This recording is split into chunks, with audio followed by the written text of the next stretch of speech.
What is going on, everybody? This is episode 858 of Pop Culture Crisis. My name is Brett, and I am here once again with my co-host. Introduce yourself, please. Hello, Crisis Actors. It's Mary, and today I'm very happy because we are joined, as you can probably tell by the thumbnail, with a special guest. Introduce yourself, please. Hey, thank you so much for having me. I'm ridiculously excited to be here. My name is Mike Harlow.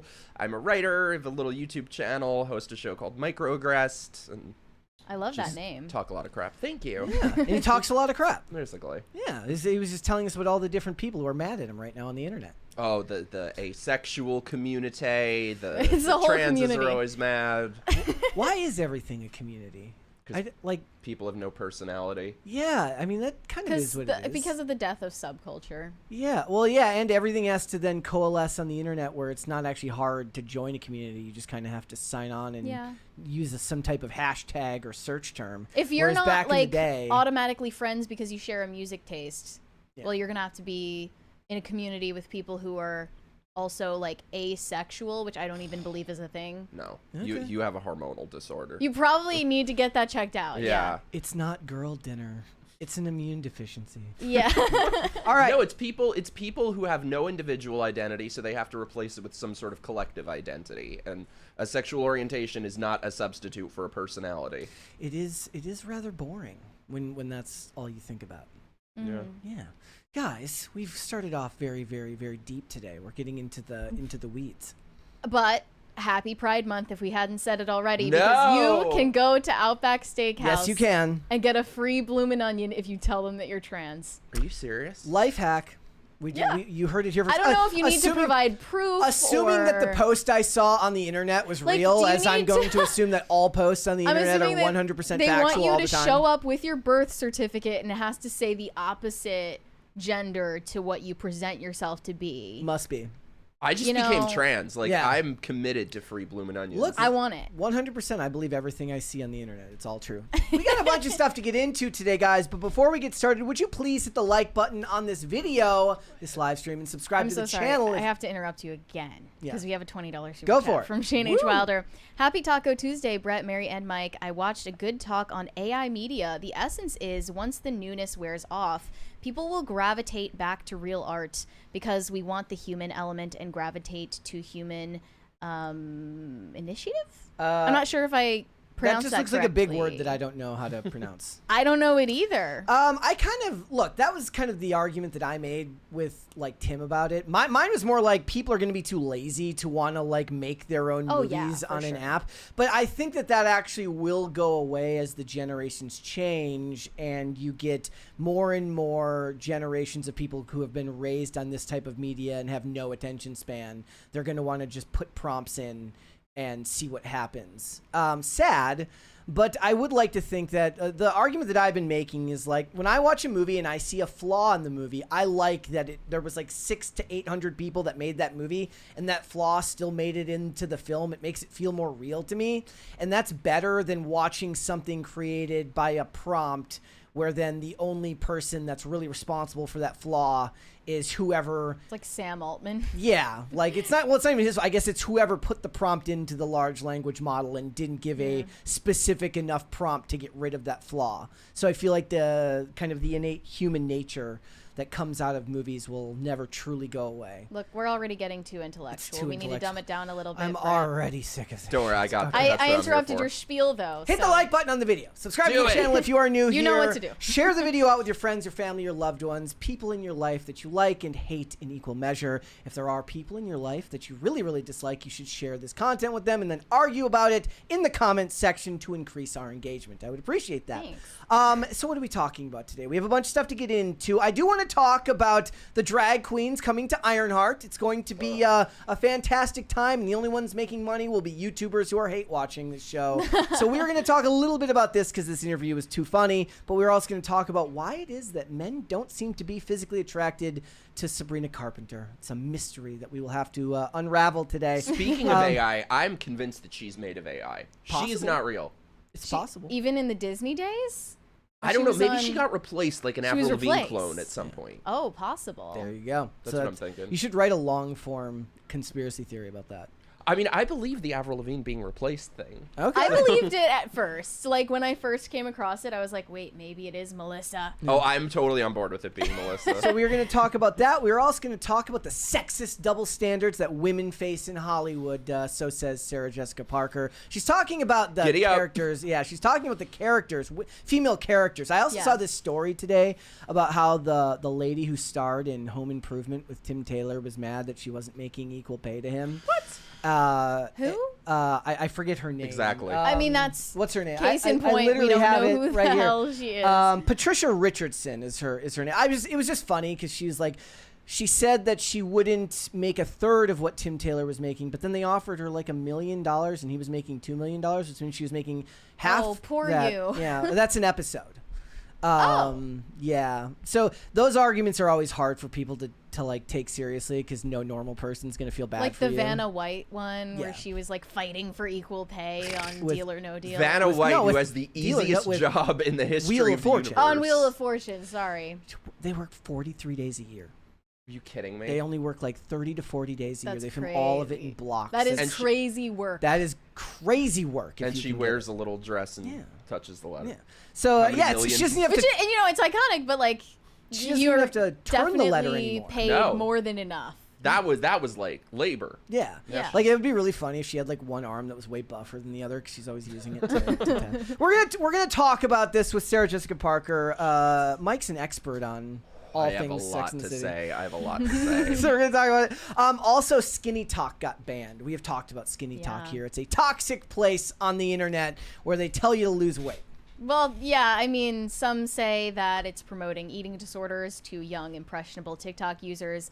Other people believe that it's a constructive community of women who want to look their best. I agree with the latter, but we're going to get into that and the current controversy around SkinnyTok influencer Liv Schmidt's Skinny Society. All right. So if you guys are ready, then we can get started. Mary, are you ready? Yeah, let's go. Ready? Ready. So, guys, Marvel is back. They are so back right now. They are coming out with Ironheart. Comes out June 24th, and she is taking, Riri Williams, is bringing the drag queens along with her to help hack the mainframe and steal from the privileged and give to the poor of her community. Yes, this is the first drag queen introduced into the MCU in the upcoming Ironheart series, named Shea Coulee, winner of Drag Race All-Stars, if you didn't know. I assume you don't because I don't think any of our viewers watch RuPaul's Drag Race. But Shea Coulee... I bet you there's at least one who like won't admit it, but... So, Shea Coulee is playing Slug in the series, a mysterious character who identifies as a really fierce hacker who plays a key supporting role in the next chapter. So, this was an interview that Shea Coulee gave to Entertainment Weekly about the series and what this drag queen character means for the MCU. They keep throwing Ryan. One of my favorite parts about this is Ryan Coogler is the producer on this. He's not the director. Keep, like, he's not the showrunner. Name but they keep checking him. They keep throwing his name in there because they're like, remember Sinners? You like Sinners, right? He made Black Panther in 2018. Do you want to watch this? You want to watch this? They tried to do this with Zack Snyder, with Christopher Nolan, and Man of Steel. They're like, from producer Christopher Nolan. Right. So the character Slug is actually a former drag queen turned hacker who is kind of in the role of a Robin Hood, stealing from the rich and giving to the poor. Oh, so it's not just a drag queen, it's a socialist drag queen. Yes. Even better. They always get that wrong that, from what I understand, Robin Hood was stealing from tax collectors who were like bringing the over-leveraged taxes to the what's his name? The King of Nottingham. Shea Coulee knows Sheriff of Nottingham. Also, I'm confused with the pronouns. They're referring to the drag queen with she, her pronouns, but drag queens are men who dress up as women, not who identify as women. How dare you? So I'm just getting confused. How dare you? That is she, hers swinging dick. Shea Coulee knows her character is about to make a vivid impression. You will be seeing the diva in some looks, she says. Fusing drag aesthetics with superhero aesthetics might, I don't know. I guess that's going to bring in the the drag race audience This is to the- the Marvel audience, and they can get maximum profit. Well, that's the problem with this type of stuff is like there is such a thing as demographics that don't fuse together in entertainment. Like that's a thing. Like that. Like most shows will actually end up trying this once or twice in a show where they'll take a big swing, it'll miss, and then they'll move on. And that's fine. But when you're when you've only got 6 to 8 episodes, you don't really have room to swing and miss. And this is 6 episodes. This is what Chris Gore would talk about when he says the worst thing that ever happened to Marvel and Star Wars was trying to turn male brands into female brands. And putting drag queens in the show is distinctly, it's not just going for leftist audiences, but it's just going for women in general who are probably the overwhelming demographic of viewers of RuPaul's Drag Race. Right. So It let's would be like trying to put superheroes and cowboys into Sex and the City. Yes. Yeah. Women wouldn't be into that. Even then, cowboys could go in there because cowboys have shootouts at the OK Corral. It's like Well, I if don't Sex mean, and the like, City had like cowboys. explosions and CGI slop. Like Yeah. women don't like that. So here was Shea Coulee's explanation of the character. I help a group of urban Robin Hoods to take away from the privileged and help give back to the community. The community has entered the chat. I'm there to help out on all the missions that go down, trying to shift this power dynamic in this version of Chicago we see in the show. Oh, I hate it. Shea says that Slug doesn't get into much of the action-oriented spectacle. I'm more of the I'll drive the getaway car, hang out in the van on my cute little laptop with my fierce nails, and help you hack these mainframes. That is an actual quote that's in this article. Help you hack these mainframes. This is worse than like the that Robin Hood series that they made. Yeah, I mean that was the first thing that people drew comparison to, is that one that what was like Director X, which is, to be fair, is a pretty cool name for a director. His name was Director X. He got mad at us because we dunked on the show. The drag element comes in the form of tiny bits of information the series slowly reveals about Slug's past. They've kind of left drag. They are, and this is a they. So the character Slug is a they. Yeah, Shea Coulee is a she. They are a drag queen, but it's kind of a past life. You see them in drag, but it's kind of in the context of flashbacks before where they are now, because they're trying to be on the low. Yeah, well, you know, they're in the closet. Well, no, they're in the van. They're not in the closet. They're in the van, right. And they're hacking mainframes to steal from people who have money so they can give it to people who don't have money. Wait, what's the... Okay, so at this point, I avoid the MCU like AIDS. So what's the backstory of this show? Is it alphabet people-y? Is it... Riri Williams showed up in the most recent Black Panther movie, and that was all the way back in 2022. This show was announced prior to Marvel trying to overhaul and change things. So they're just looking to get this thing off the freaking docket as quickly as possible. That's why it's 6 episodes. They're releasing 3 to start with, so they can just get it out of the way. Yeah. So, I don't know. I think they're just hoping this will be a flash in the pan and people won't remember. Well, the only people that are going to make money on this are the people that are going to hate watch it and review it on YouTube. Yeah, exactly. I did pull a bunch of tweets just to kind of give you an idea of where the... Now, these weren't ones that showed up on my timeline. I just went to the quote tweets and pulled a bunch to give you an idea of how people are feeling about this. So, Corbally Game says, Robin Hood reappropriated unfair taxes. Why do modern takes never address this? That's the most intellectual of the ones that I found. Don't worry. It gets better. You know what? Bring back black folks always dying in movies. At least we had our dignity and we weren't being used as political and agenda props. Yeah, they, at this point, get all their diversity into one person. So it'll be a black, disabled drag queen who's trans, who has a lazy eye and irritable bowel syndrome. And vitiligo. Vitiligo. We actually tried to... We were actually colors. talking about this when we were watching an episode of Blue Bloods, as I was talking about before the show, where they put 3 feminist storylines into one episode and just got it out of the way. They did it all in one episode, and then none of it came up for the next 5 or 6 episodes. They had to get their rocks They got to get it over with. Thorius Unlimited. He's got a great YouTube channel. He does great movie reviews. You should go check him out. He says, "Come on, Marvel. The tax write-off was right there. It was right there. They could have just written this off for taxes." Gene Gentry says, so I was half right. Drag super thief. Taking from the privileged isn't a heroic action.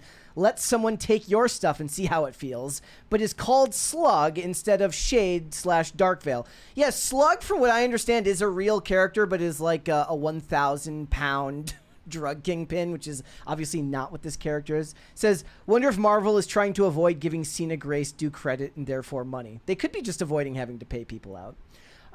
This one says, this show is so 2020 coded, it hurts. It is. The cringiest era of corporatism.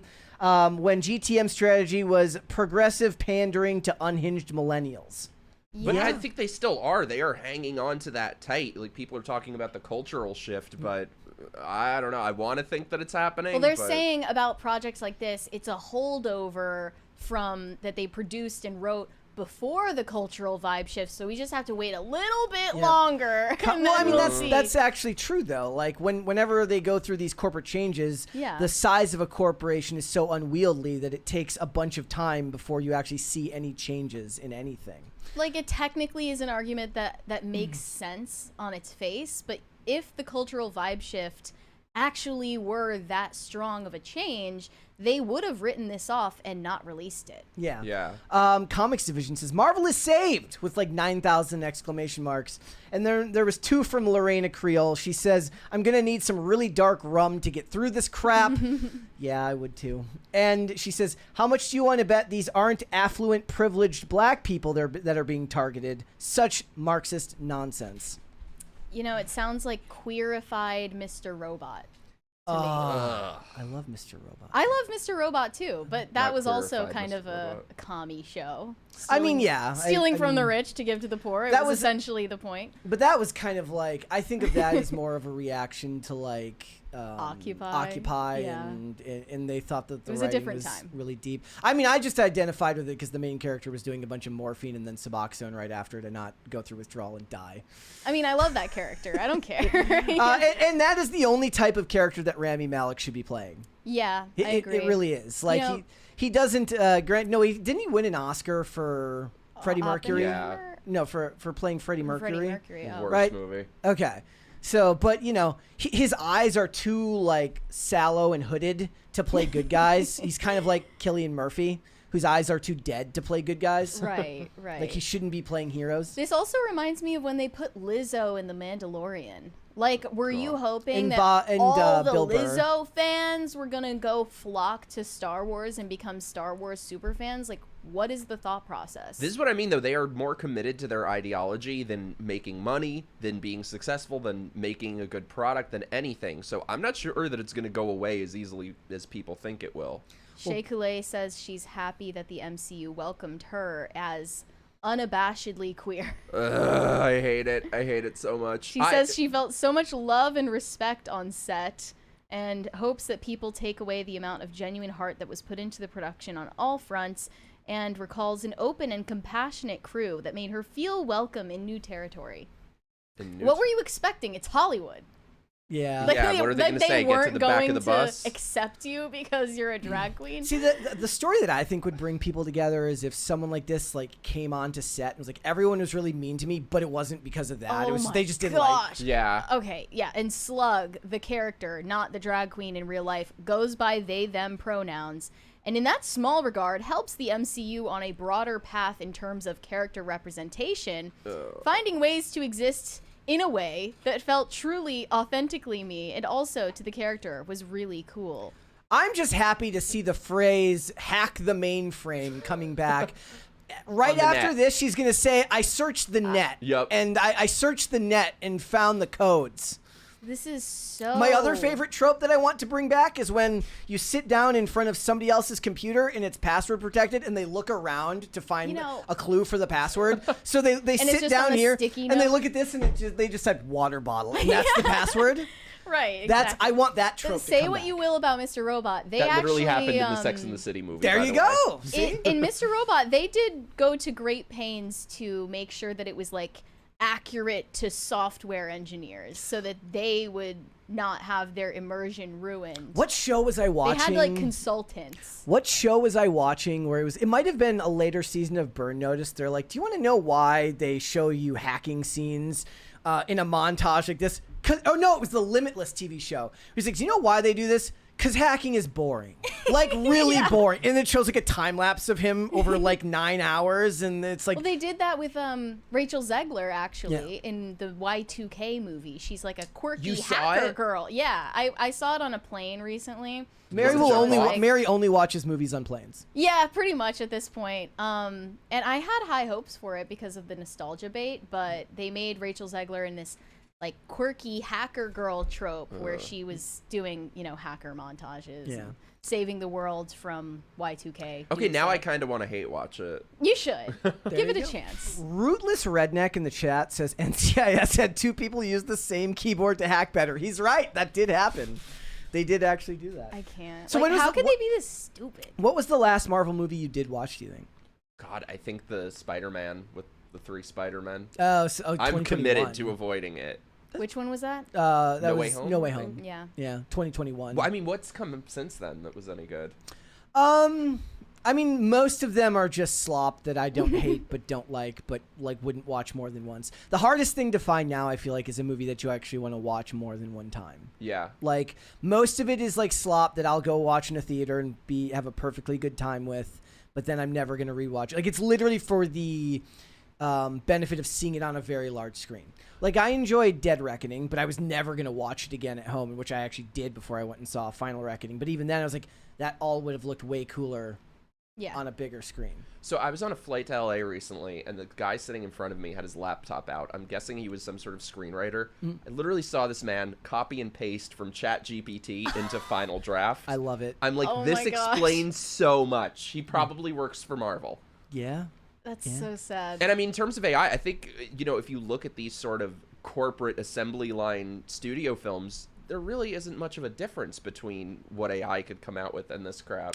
That's the thing too. That's why I love the slot, but most of the time it's like I imagine that it could have been written by that, and then somebody has to come back in and maybe touch it up a little bit. But in general, a lot of it is like it's the generic rousing speech could be written by AI 9 times out of 10 now. You're not gone are the days of like Bill Pullman in Independence Day giving the rousing speech before they take on the aliens for the last time. I miss those movies. I miss real movies that felt human. We have a 20 from Brian Sanchez. You guys, I searched Bonnie Blue on Twitter yesterday. I thought Mary was exaggerating this whole time about the degenerate behavior, but no, it was way worse than I thought. Truly disgusting. Is that the whore? Well, yeah, she's the top whore at this point. But you thought I was exaggerating? She slept with over 1,000 men in a day. They're like, look, I thought maybe she was that. like, she's like, I thought it was leap year. I don't know. First of all, who has that kind of time on their hands? Like, has anyone done the math and figured out how much time, what sort of time slot each person gets? It was only 14 hours, and I'm bad at math. So, I don't know, each man had like 60 seconds. Maybe. Make it count. Yeah. But she, you know, I can't really use that. Lose Yourself by headline. Eminem comes on right before you go in. Yeah, I can't really say, like, she slept with 1,000 men in a day and then sound like I'm exaggerating. Like, that just happened. Yeah. Like, I didn't just make that up. It's a real thing. Talk about throwing a hot dog down a hallway. All right, let's move on. All right. Doja Cat, over the weekend, had a strange interaction with one of her gay fans. He showed up at this club and had a chance encounter with her. He was wearing this shirt that says, "Hot boys kiss boys." And for context, he owns his own clothing line, and this was one he made custom for himself. And she gave him a compliment on it, and he decided what he should do is immediately take off his shirt and give it to her. In the video, they had a perfectly pleasant interaction, but after the fact, Doja Cat revealed that she felt violated and manhandled by this gay fan. Let's take a look for ourselves and judge the body language here. Here we go. I'm about to give my shirt to Doja Cat because she's the iconic girl. Period! No, bitch, you deserve it. Literally, and if you ever want anything more, I got you, always. This is the girl right here. I love this. Happy Pride Month. Pablo. He is kind of grabbing her quite a lot. Ami, so nice to meet you, girl. You're beautiful. I hope you have the best night. I mean, he does look like he smells. He does. I was thinking that. Period! My girl, Ami, love you Don't say thank you. You smell great. You smell great. I did not see that coming. That was a plot twist. Right? I don't believe her. Like, she was probably overcompensating for something. So Yeah. after the fact, she tweeted and then deleted the following. Bottom line is, I'll smile at you, but it doesn't mean I F with you, and don't touch me and manhandle me when you don't even effing know me. If you know, you know. I honestly think I need to stand up for myself in the moment sometimes, and he didn't even know my effing name. To be touching me and kissing me on my face like that is crazy. I think she's really mad that And he then just she didn't know her said, name. I threw that musty-ass shirt away, by the way. So I think this is what happens when you have, like, Clash of the Titans, insufferable gay, insufferable feminist. And I'm all for just sending the two of them off to some island somewhere. I think that whole gay best friend archetype is kind of a thing of the past now. Is that like considered problematic now? Well, because rad femmes have concluded that gay men are just as misogynistic as straight men, so the gay best friend archetype is dead. Yeah. That trope is gone. And then he took a screenshot from the video where she's just elated. She looks like she's just pure joy and ecstasy. And they say, it's so funny to me that Doja Cat is saying she hated how that gay treated her in the video, and this is her in the video. And someone responded saying, she is fawning here. Fawning is a trauma response where women, conditioned to prioritize safety and social harmony, suppress their instincts and boundaries to appease others, often mistaking danger for connection. In the moment, it feels like survival. Only later does the nervous system unfreeze and reveal the betrayal of the self. What was he gonna do? Slap her? The trauma responses are fight, flight, freeze, or fawn, and they're saying what she was doing in that moment to respond to the trauma was she fawned in response so that she could avoid danger. Wait, I've only heard fight or flight, freeze, that's just everything, right? Yeah, so those no are matter all of what them. you do, it's trauma. You can run, you can fight the gay. Fight the gay. You can freeze and do nothing, which would also be bad for her PR-wise. And then you can also fawn to make the predator think that you're having a good time. I would have loved to see her fight the This gay. is like when Yeah, we were on IRL last week and everybody was arguing about what you do with a black bear, a brown bear, or a polar bear. You know what? I'm on Doja's side. Okay. I'm on Doja's side. I think that this guy was getting up in her personal bubble. He was invading her personal space. He was definitely grabbing her in a weird way that I wouldn't have appreciated if I were her. And, you know, we have to start calling out these sinister homosexuals. I agree. That's how I feel. Well, as a woman. as a sinister homosexual, Yeah. I can't stand either of them because I agree with you. However, she was quite receptive to it. She's putting her Right. leg up on him and She stuff. should have stood up for herself. I Well, agree. and he's exactly what I I'm said about to get my- before, that obviously has no individual identity. His shirts say, oh, boys kissing boys, so he thinks his sexual orientation is a personality. And then her being an insufferable feminist is like, how can I be a victim? Yeah. So I just can't stand either of them. Okay, then the fan responded to her tweets in a TikTok. Let's skip to about 40 seconds in. My favorite For part this is the one- total lack of lighting here. Yeah, he's just in the dark. Whoever lit this is a master. Way to portray yourself as something other than a maniacal villain. Like, okay. Hold, Is it please. playing? It's refreshing.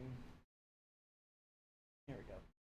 We have to hear his side of the He looks story. like he's hiding Bro, in the I will take illegal full account- van I didn't from know Mexico. her name, that I manhandled that. I didn't know her name, that I manhandled her, all this stuff. I understand, guys. If I was being like too nice or whatever, I will take full accountability. I'm gay. Sorry, I would never want to make her feel uncomfortable. She's so iconic. I have only been saying the nicest things about her. She's the sweetest celebrity. She made me feel so seen. She said, I thought she was nice. I mean, I Do you don't know feel what's seen, going Mary? on. I don't know if this is for publicity or for whatever, guys, but I would have never wanted to make her uncomfortable. I would have never even filmed if she didn't say yes. Guys, that video that we filmed was after everything, and I don't want to be that guy that comes on emotional or whatever, but I feel like I'm always the butt of the joke. Like, why am I the punching bag, bro? Like, literally, like, Now he's nothing like, how can I happened be a other than victim? her liking my shirt. I offered it to give it to her. She doesn't have to keep it. She doesn't have to do whatever, but she was obviously down, like, and I understand she has to set her boundaries. She's a celebrity. I'm not. I will never understand that, so I value that and I appreciate it and I get that. But for me, guys, I'm a normal ass person that's at a bar, meets Doja Cat. I just released my clothing drop for Pride, and I just offered to give her one, and she said, "Oh, I want one right now." So I had the size. I was like, "Here, take it." I apologize if I did anything wrong at all. But guys, I'm a human being too. And honestly, this just shows me, I guess, that maybe not everybody's who they show in person. I would have never said anything other than she's the sweetest girl ever. But I guess she went on a whole tweet rant about me. I never claimed to have it all laid out, to know what I'm doing. Like, I'm just at a bar, released a clothing drop. Doja was being very sweet to me. And also, guys, I know I didn't know her first name. I'm so sorry. I never claimed to be the biggest You're fan right. ever. That's what she's mad about. I respect her a lot for her work. I've listened to her music so many times. I met her 4.5 years ago at the VMAs, and I was like gagged. And I thought 4.5 years later, you know, the world worked for me. Like, the stars lined in my favor, but I guess not. He should have been wearing the clothing for this and then dropped a link at the No, end. he did. Yes. He did. He Then- used Why this am I to not promote his surprised? clothing line. He posted on TikTok smelling his own armpits saying, "LOL, if I'm musty, why'd you say I smell good? Don't meet your idols, I guess." And then he started promoting a shirt that literally just says, "Musty ass shirt." Now being sold for $28. I hate all these people. I hate everyone involved in this story. That's capitalism, baby. But the lesson here is nice gays finish last. I confirm. They're You know, doing it's kind of the nice guy routine, you know? Like, They're- why do girls always want the chads who treat them like shit? Yeah, But they're- she's totally trying to play the victim too, because if Yeah. that's the energy she was giving him. Like if it were somebody like Mariah Carey who has this vibe of "Don't come near me, I don't want to catch poor," like, she would have been away from her. Oh, he's grabbing her quite Oh, damn! aggressively there. Do you see that? The grip strength. Okay. He doesn't know his own strength. That's what it is, yeah. Mariah Carey definitely wouldn't let anybody like that near her because Oh, no. she doesn't want to catch poor. No. I remember like reading something where she's like she has to decide if it's even worth going outside because her security detail is so expensive that whatever she goes outside for has to make her more money than what it costs her to just physically leave her house. That's funny. I mean, I recently saw. He's and they're right in the comments. He's obviously drunk. Like, Oh, yeah. yeah. Like, Well, maybe they both are. It who seems knows? like they both are. Yeah. But yeah, I agree. Doja Cat's annoying. He's annoying too. I kind of see her side of the story more. But I think that there is simultaneously like a bifurcation in like Gen Z feminism where some of them are still the choice feminists, the liberal feminists, and some of them are the radical feminists, and they, you know, hate all men regardless of whether they're gay or allies or whatever. And I think that there's going to be a bifurcation in like how feminists feel about gay men. Like, are they on our side or are they our enemies? Are they our class enemies because they're male? No, it's funny. They like pandering to the gays when they can, but they really don't particularly like gay people. They, you know, you have to be trans now. Gay men are privileged. You're still white males. plus they still need their fashion lines. So We have another 20 from the Manic Mustache. Apropos to wildlife, when one fights a bear, first you distract them with tickets to a Lady Gaga concert. Then you tell him you'll pray for him. Finally, while the bear is distracted, you run away. Never fawn over a bear. Stay toxic, my friends. what was the I saying? think it's a different kind of bear he's talking about. Yeah. Yeah. When it's brown, if it's brown, lay Flush it down. If down. it's black, fight back. If it's gay, and if it's a distracted Run away. and with Lady basically Gaga if it's a tickets. polar bear, you're just dead either way. Yeah. You know, actually, hippos have a higher kill rate than Really? than polar bears. Hippos? And they're Yeah, so much cooler. They charge people and they eat people, for real. I mean, I feel like that's what Lizzo would have done. Watch before out the for weight dolphins loss. too. Dolphins rape people. Excuse me? They do. There are people out there who have been raped by dolphins? Well, then you die. Obviously, you don't survive getting raped Has by anyone a ever dolphin. survived being raped by a dolphin? I don't think so, but I think that the I'd love to meet estimate them. is A horror like movie to be made. With something that. like Yeah, there 14 is. people a year die of dolphin rape. That's a lot. I feel like my life has now changed knowing that. I've They're more never- dangerous than sharks. with their Facts. raping abilities. Yeah, Is there like a specific Me Too hashtag? they're for that? horn dogs. Okay. It's crazy. All right. Crazy then. work. My mind is blown. This topic though specifically is one that I would just never know anything about if I didn't do this job. If you didn't. That's my fault. Like, she's like, she pitches this to me yesterday, and I'm like, I scrolled right past this over the weekend. But you did see it on your timeline? I saw the video on my timeline and scrolled right past. It was probably on the For You, like not the following one. What's the other one? The For You. The For You. Yeah. It was probably on that one, and I just scrolled right past it. Well, that's why this show works. Right? It really is the clash of victimhood, the two of them Yeah. fighting over who can be the bigger victim here. I love to see it. Well, I guess I have to take his side because he's turning it into a marketing perspective. So Yeah, get your bag. He's the better businessman here. Okay. All right. What would you guys like to see first? Cringe or cute of the day? How about You can decide choose as the today. guest? Always cringe. Cringe first. Cringe okay. first. All right. We will start I'm with cringe addicted today. to the cringe. Here we go. It says bare This is a good minimum one. or princess treatment. That's princess treatment. No. Bare minimum or princess treatment. You better get these right. Buying her favorite snack just because. Bare minimum. Okay. Good job. Okay. Paying for her to get her nails done. That's princess treatment, right? No. What? Writing her love letters. Princess treatment? Okay. Yeah. Okay. Okay, they subverted my expectations. Same. with I thought that it'd be one. the opposite. with Bringing those her two. soup when she's sick. Bare minimum. Yeah. Bare Bare minimum. Yeah. Buying her flowers, not just on special occasions. That's princess treatment. No. That's good, that's good. Carrying her purse when she asks. Bare minimum. Bare minimum. Yep. He's like, please. Okay. Opening her car door for her. Princess treatment. No. Are you kidding me? Paying for her whole vacation. Do you want a man who will carry your Princess purse? Yeah. Okay. Okay, last one. No. That's No. what I think. Paying for her Starbucks. Bare minimum. Bare minimum. Yep. Bare minimum. Okay. That's princess treatment. No. Bare minimum. I love how this is at gunpoint basically, and then the woman making this will wonder why she's alone. I mean, he seems to be happy in this arrangement. Yeah, I mean, there's some pegging going on. Yeah. Sure. Paying for her nail appointments, that is princess treatment. Do you know how expensive that is these days in this economy? In this economy? You'd be like I'm still stuck $100. on carrying your See, purse. the least he could have done for himself is ask for like a second take so he doesn't flinch when he gets it right. Like, Bare minimum. He should have just said everything was bare minimum. yeah. Then you won't get sprayed. Like, there has to be a way to make both people look good in this skit. But apparently I not. don't think anyone's coming out of this. Okay, looking let's move on from the spousal abuse. Here we go. Cue to the day. This one's from Deadman. Says, update on the kiddies. Blackie has settled in under banjo while his sisters are upstairs with refund in a food coma and Indy upstairs. Aww. That's very cute. I still love the name Refund. Refund is a great name. Very cute. Aww. Aw. All right. Love it. Good for them. All right. Let's move on.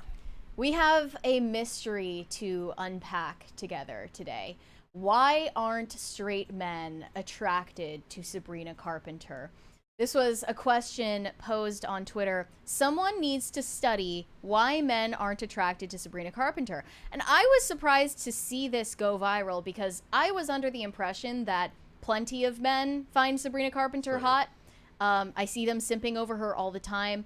Granted, they're more into Sydney Sweeney, and people have asked, what is it that makes Sydney Sweeney so appealing to a male audience compared to Sabrina Carpenter, who seems to appeal mostly to a female audience? My theory was that it's because Sabrina Carpenter makes music that's for women, and Sydney Sweeney, on the other hand, is an actress. But maybe it goes deeper than that, and we can get a little bit pseudo-intellectual with this topic. And I looked into several responses from men about why they don't find Sabrina Carpenter attractive.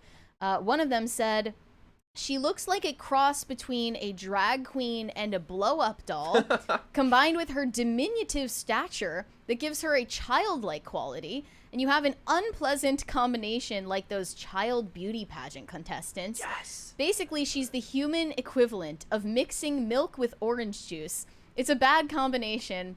If you were trying to create the model aesthetic for a girl being sexually exploited by PDF files, it would be Sabrina Carpenter. So yeah, we don't find that attractive. What do we think? We have a straight man, we have a gay man. What are your thoughts? I think it has more to do with the way that she markets her music. Sabrina Carpenter, or I'm sorry, Sydney Sweeney seems to market exclusively to men in the way the movies and the roles that she picks. Sydney and Sweeney you know, does? selling her Sydney Sweeney, bathwater. Like, I mean, Selling beyond- bathwater soap, but that yeah. is exclusively for men. Doing the Hooters segment on SNL For sure.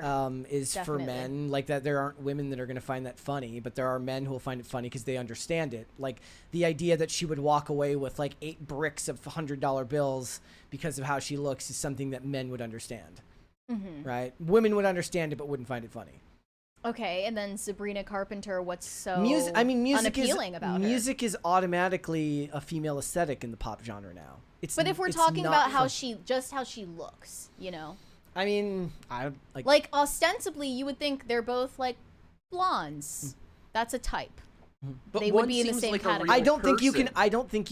I don't think that you can separate the message from the physical. Like they're focusing purely on the physical aspects of how she looks, and that's doing a disservice to the people who are assuming that it has to be completely divorced of like the emotional aspect. I guess the Okay. psychological aspect. Are I men don't think really you can that separate deep them. though that they care that much about the I mean, emotional aspect? I think maybe it's not. I mean, it's not um, emotion. It's marketing. Yeah. Like one's marketed towards men and one isn't. We have another 20 from Not That John Stewart. She looks fake. Sydney in the Thank looks you. department looks more real. I'm convinced she's made out of AI. She is like if John Benet Ramsey had lived, she would be Sabrina Carpenter. We have another from Boosted Maybe. Yogi. Sabrina looks like a child, and Sydney has those assets. I don't think Sabrina Carpenter looks like a child. It's her. I mean, that's her height. Is it right? really just the It's- height It's thing? just she's really short. There are plenty of short celebrities that men find attractive, though. You know, it's not. It can't just be the height. There's a comment that goes to what we were talking about. Trudge Mac says she's phony, looks very good as a brunette. So that was something that you pointed Right. out. I sent you this example. They said it's because the gays told her that blonde is in, and this is her with brown hair. Wait, it's What, not. excuse me? It's not pulling up on screen. Yeah, we can't go full screen with it. Well, there it is. It's her as a brunette. She does actually look better, yeah. but you know, maybe the point of it isn't to be sexy. It's about your brand, as you said, Brett. And I think we are possibly. This is her as a blonde at the Met Hold, Gala. please. Thank you. Thank you. You have to dance. We're dancing. I don't have to dance. I'm grandfathered out.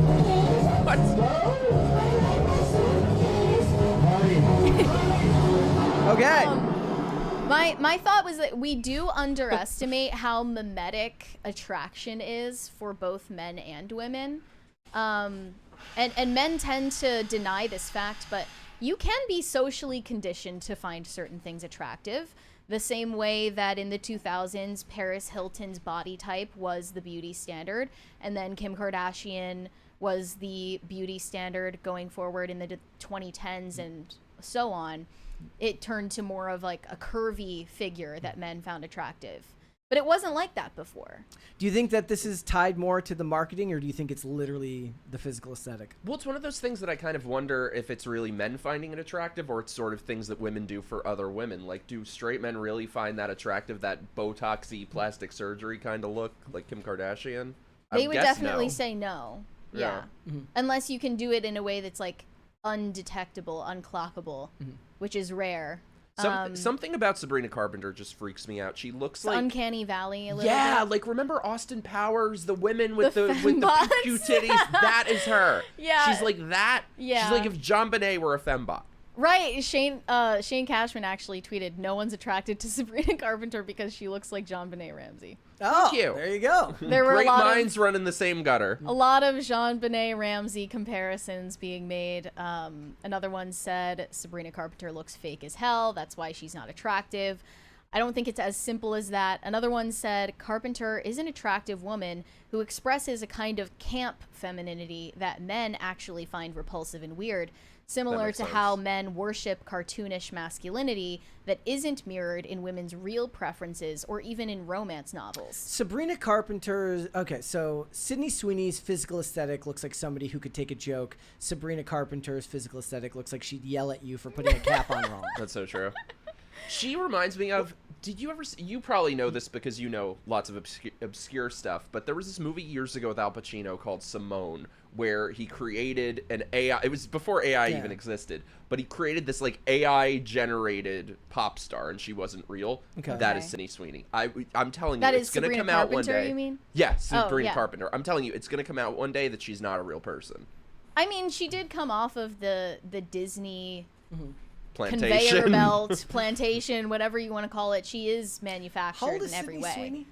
Sydney Sweeney is, I think, 27. Okay, so Sabrina they're Carpenter is the same age. They're roughly the same They're the age? same age.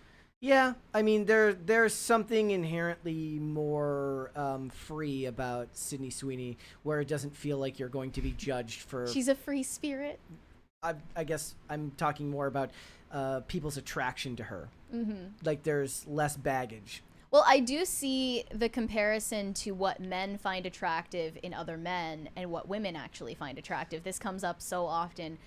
Like you've mentioned earlier off air, men are shocked that women are not into Alan Ritchson from Reacher, who is like this ginormous, jacked Megatron.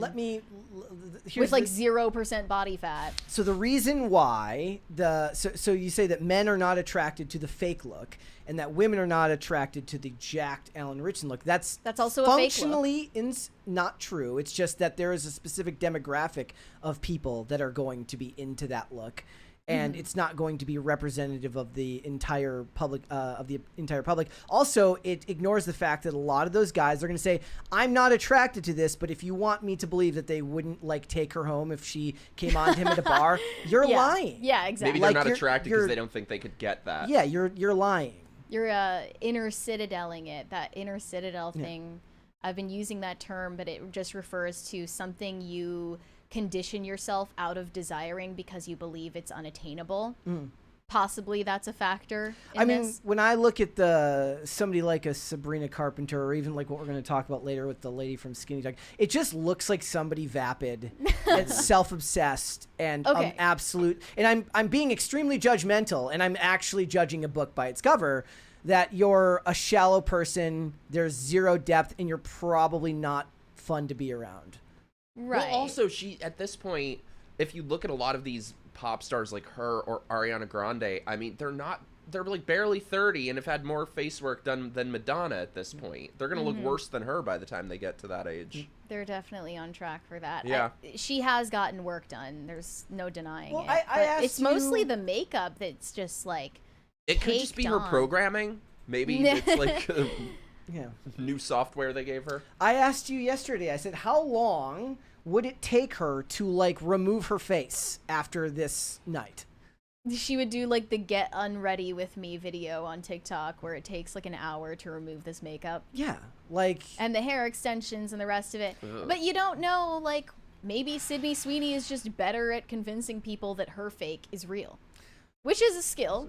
I mean, that's for an actress, it's different. It's about picking the roles that best reflect where you want your career to go. It's kind of like what Glenn Powell is doing, picking stuff that doesn't seem to be the typical trajectory that an actor who's reached his level of success would go, meaning that he's not going to do superhero movies. He's not going to do these overly self-indulgent projects. He seems to know his lane, and he's traveling that lane. Sydney Sweeney, doing the bathwater, that's her lane, and she's unapologetic about it. Would Sabrina Carpenter do bathwater that's sold to men? I don't think so. No, I don't think so either. She would do a nail product or something. A lip gloss. A lip gloss for girls. She did like a brand deal with Kim Kardashian's lingerie line, Skims, which was for women, understandably. Women. I feel like part of Sabrina Carpenter's marketing is plausible deniability. She's like, I'm a whore, but I'm going to pretend I'm not. It's in an ironic way. Right, and we were just talking about the album cover for her new album and the fact that a lot of feminists were like, hey, this isn't empowering to, like, pose like a dog in front of a man who's, like, yanking your hair. And then the fans were saying, no, it's actually, like, a really intellectual commentary on the patriarchy or some bullshit like that. Yeah, and one comment echoed you, Brett. It's not complicated. Just contrast her with Sydney Sweeney. Which one looks like she's having fun or is happy to see you? Sabrina has a vibe of deep unhappiness. That's so true. She has SSR eyes. Yeah. That's the what it is. Senpaku eyes. Well, she looks like she has to be putting on a performance all the time, and it's like she's actually not constantly horny.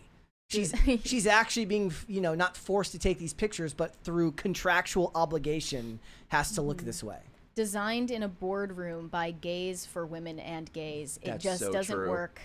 As always, it's all in the eyes. They noticed it too. Then it's got nothing to do with whether it's for men or not. It's whether she's marketing to the right group, which she is. This is her demographic as a musician, not as an actor. Yeah.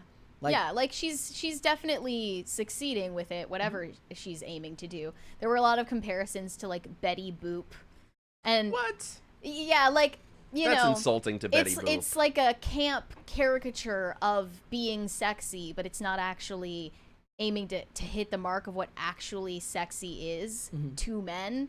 It's like making fun of it almost. I don't know if there's an... Oh, go ahead. That's what I was going to say, is that album cover...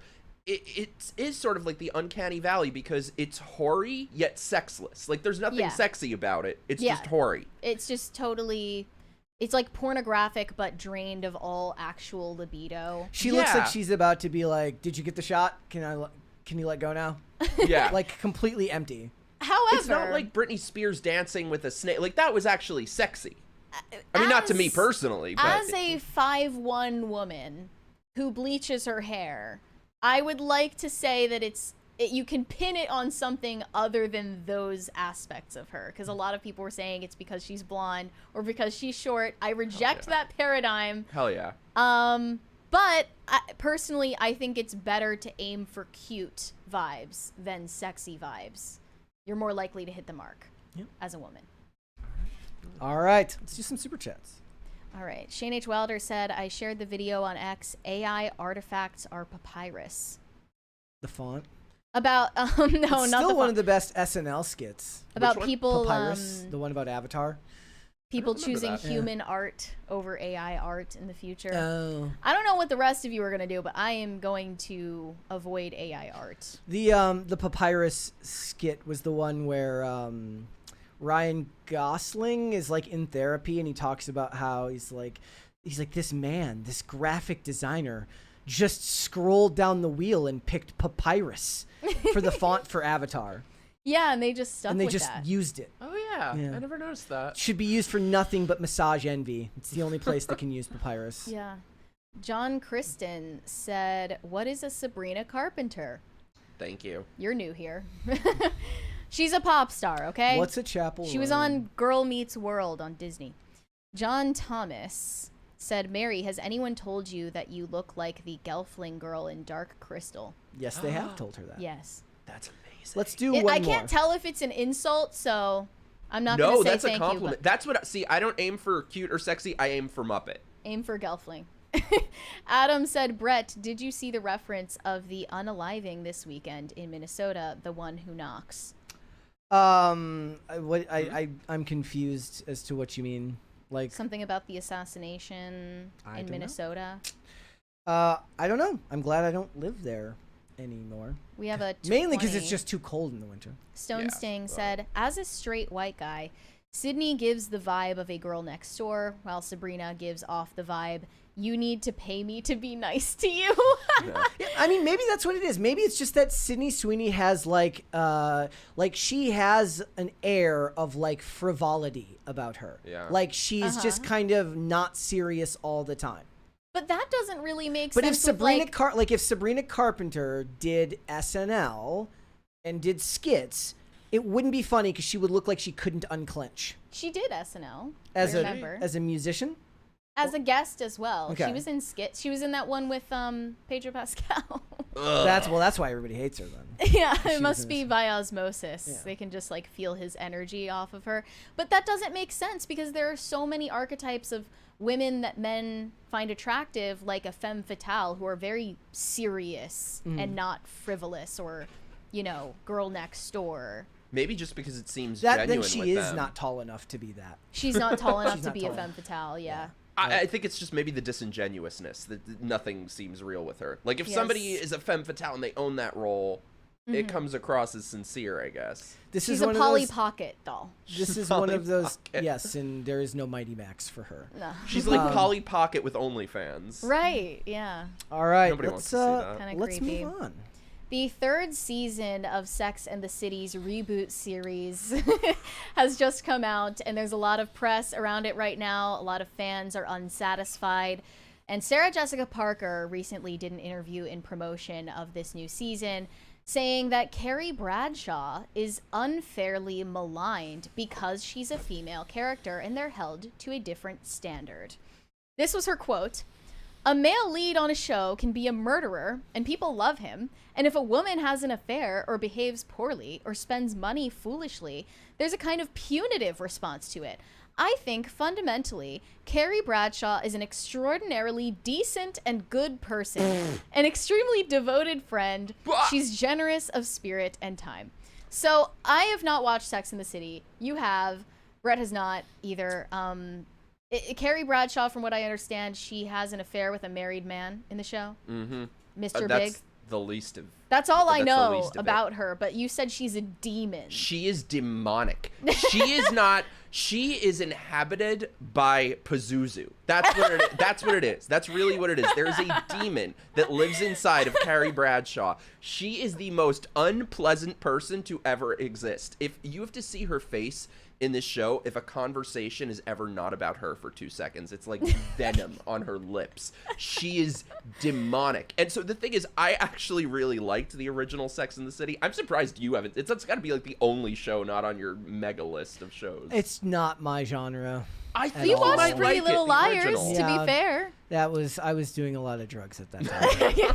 The thing is, though, maybe if I was still doing drugs, I would have watched Sex and the City eventually. Maybe. Ironically, to start, and then I'm like halfway through season 1. I'm like, damn, this is actually kind of. You would begrudgingly like it. Yeah, I don't know. I mean, it's got Willie Garson in it, right? I like Willie Garson. Really? Yeah.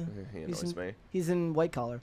Oh, really? Yeah. No, but the thing that made the original Sex and the City so good is that it was 4 totally different perspectives. So you had the conservative one, you had the slutty one, and them sort of disagreeing and arguing with each other. But now they have the reboot. The thing is, you're not allowed to have different perspectives now, so there's no conflict on this show. There is no disagreement. Everyone just nodding their heads while Carrie talks about herself. So can I spoil some things? Yeah, go ahead. It's been out for like eternity. So I've been doing, if anyone wants to check out on my YouTube channel, I have the entire season 1 hate watch party. If anyone else cares about this mess. It is the most horrible show to ever exist. So the entire reboot, it's called And Just Like That, is basically framed as an apology for the original series, which people actually enjoyed. So they first of all, they gave each of them an emotional support minority. They each have a woman of color. Oh my. If you look up the poster for this current season, they literally have their emotional support minorities walking 2 steps behind them.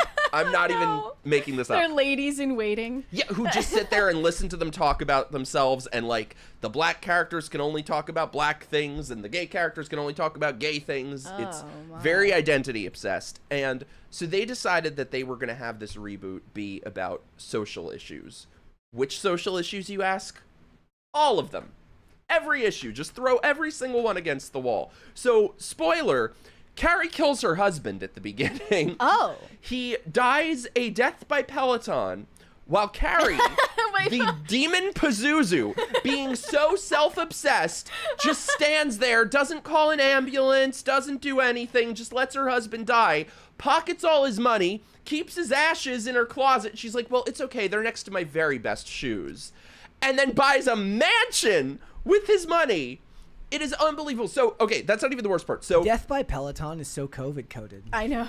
Oh yeah, they have everyone else in masks in the beginning. Not her, of course. The first season was 2021. I'm sorry, but I will never watch anything that acknowledges that COVID happens. Same. I don't want that in my stories. Well, but anyway, in the original Sex and the City, you had the men they dated who were, actually attractive or interesting in some way. We can't have that now. So in the most recent episode, they had one of their husbands piss his pants.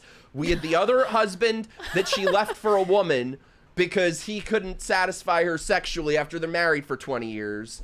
that they killed Mr. Big, so we're not allowed to have any men that are anything other than these eunuchs.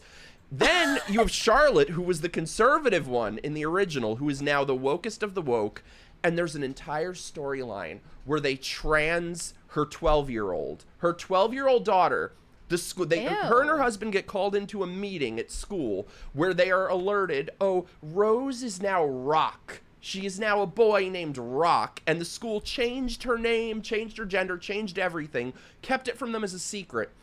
And there's about 2 seconds where the husband is so close to getting it, and they're walking out after, and they're like, and he says, "Oh, for somebody who's not your child's parent to tell you what your child is, it's very humbling."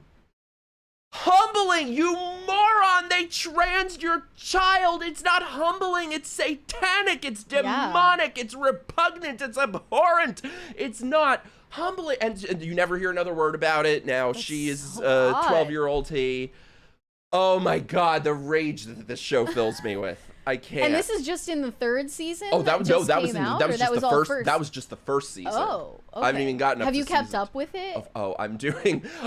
For anyone who joins my locals, we're doing weekly hate watch parties because for some reason I'm very bad at breaking up with shows and I can't quit this mess.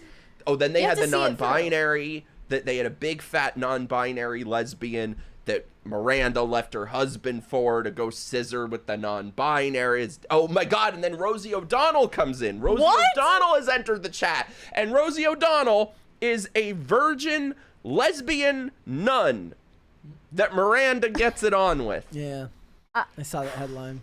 Unfortunately, I saw like the still image, which I knew it was bad, but I was not prepared for you to just drop all of those bombs. Oh, that's not even the heaven. And that they act like these women. First of all, they act like they're bumbling idiots who, after living in New York their entire lives, had never met a black person. So the first episode of it, Miranda is like taking some new law class. She's back in school, and the professor is a black. So they have an entire scene. She goes, "You're the professor? But you're black. But you have braids. Can I touch your hair?"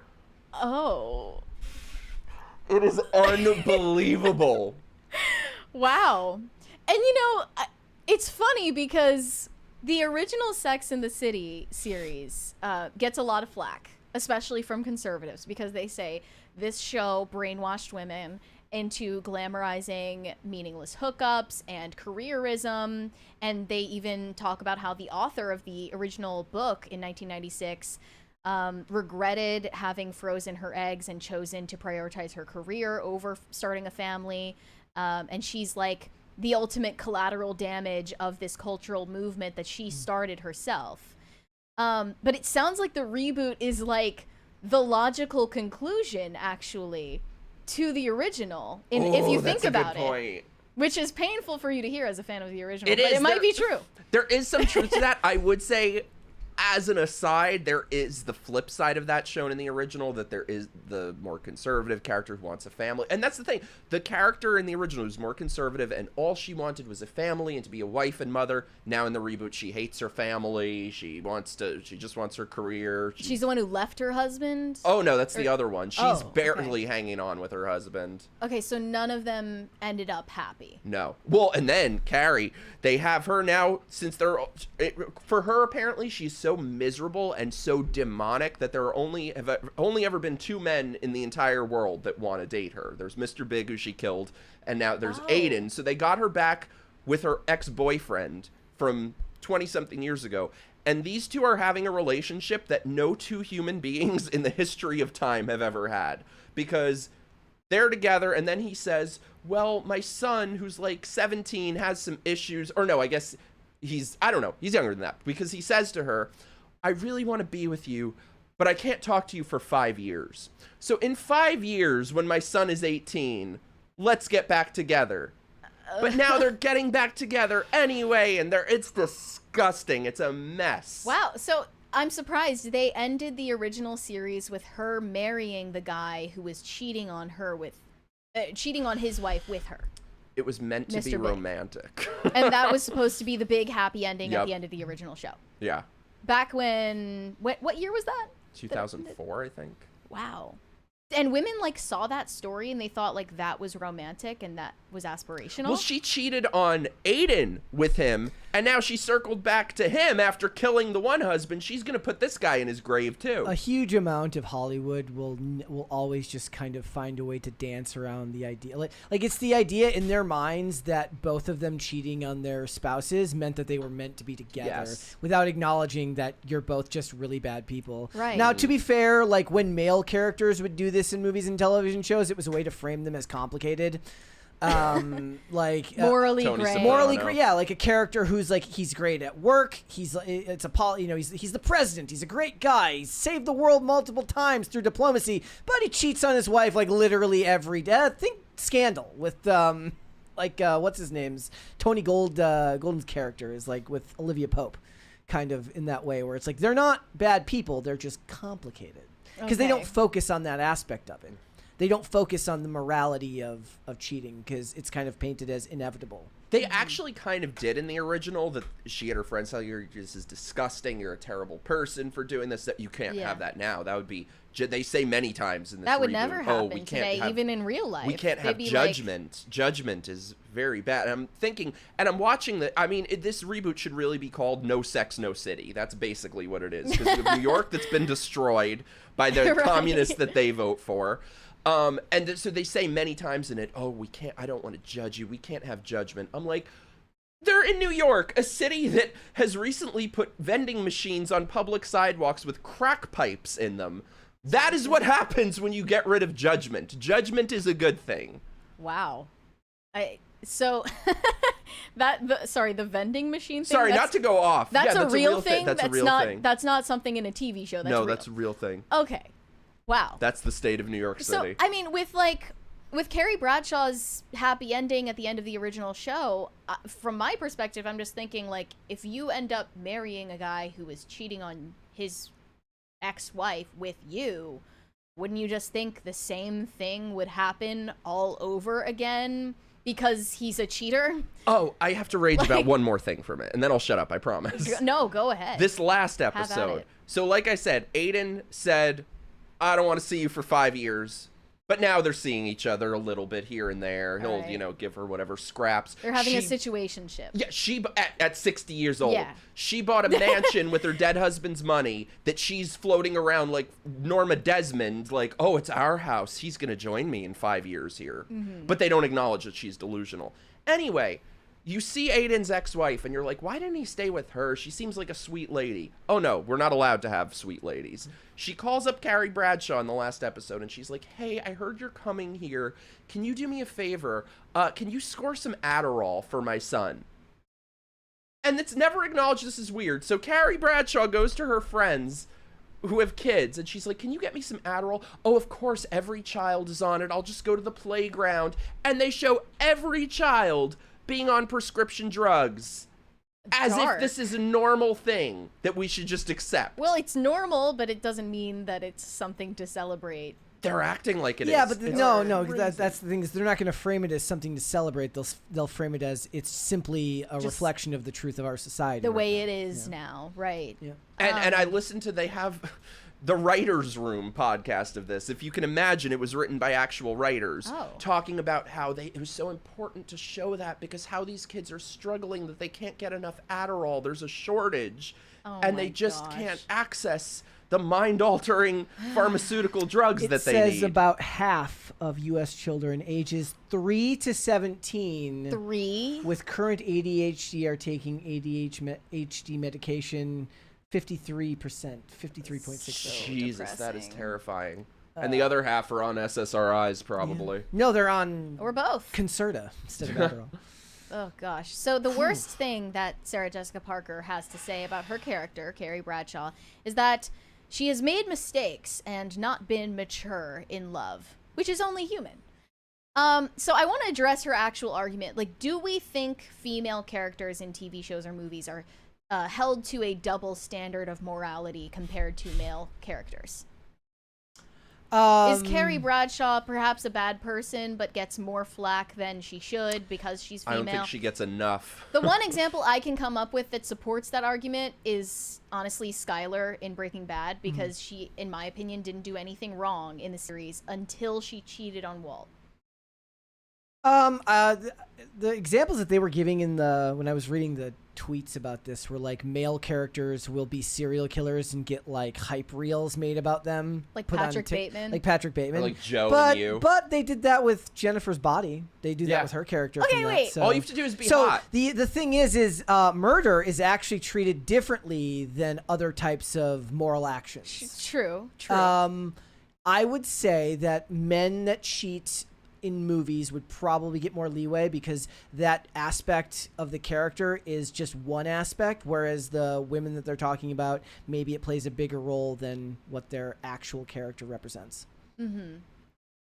So a female character that cheats, that becomes the embodiment of their character, whereas it's just made part of a male's more complicated, larger backstory. Well, my understanding of Carrie Bradshaw from just like clips I've seen here and there is that she's just like demonically obsessed with Big, and she just like thinks of nothing else but how to achieve his affections and how to get his attention from him, and there's like literally no other purpose in her life. She's demonically obsessed with herself because, you know, Big isn't around anymore. The actor got Me Too'd. We can't have strong male characters. Yes, so. yeah. Who is the actor? Chris Noth. Oh, Chris Noth. Yeah, the Law and Order guy. I'll give you an example, though. I think there's a difference between male characters who are written into the story as being kind of morally gray, anti-heroes, somewhat evil, like a Tony Soprano. That's what we expect from him. I would compare something like that to this show, The Good Wife, where she was kind of written to be a bitch, and you knew that's what you were getting, and you liked that. But somebody like Carrie Bradshaw is supposed to be like the hero. We're supposed to worship her, and oh, she's fabulous and all these things, and she's demonic. Well, even Sarah Jessica Parker seems to be a fan, which is insane, but she has to defend it. Thank you for the spark notes, though, on I apologize. on Sex and the City. Chat, and, I apologize to put you through and this. the reboot, which, by the way, and Just Like That, is that a reference to the original? Something she used to say in the original. They They couldn't have sex or a city this time. Yeah, No Sex, No City. That's a better title. It is torture. It makes the second movie look good, and the second movie is where they go on a vacation to the Middle East. And there's literally a scene, I promise I'll shut up after this. There's literally a scene where they're going through the market in the Middle East, and one of them drops her purse, and condoms fall out of it, and she starts throwing condoms at the Islamic fundamentalists.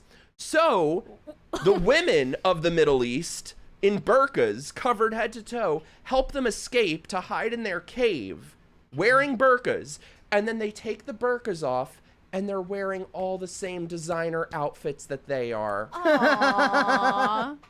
And so they escape. That is such a heartwarming moment. They escape the Middle East covered in burqas, and Sarah Jessica Parker, at 60 years old, catches a cab by flashing her ankle.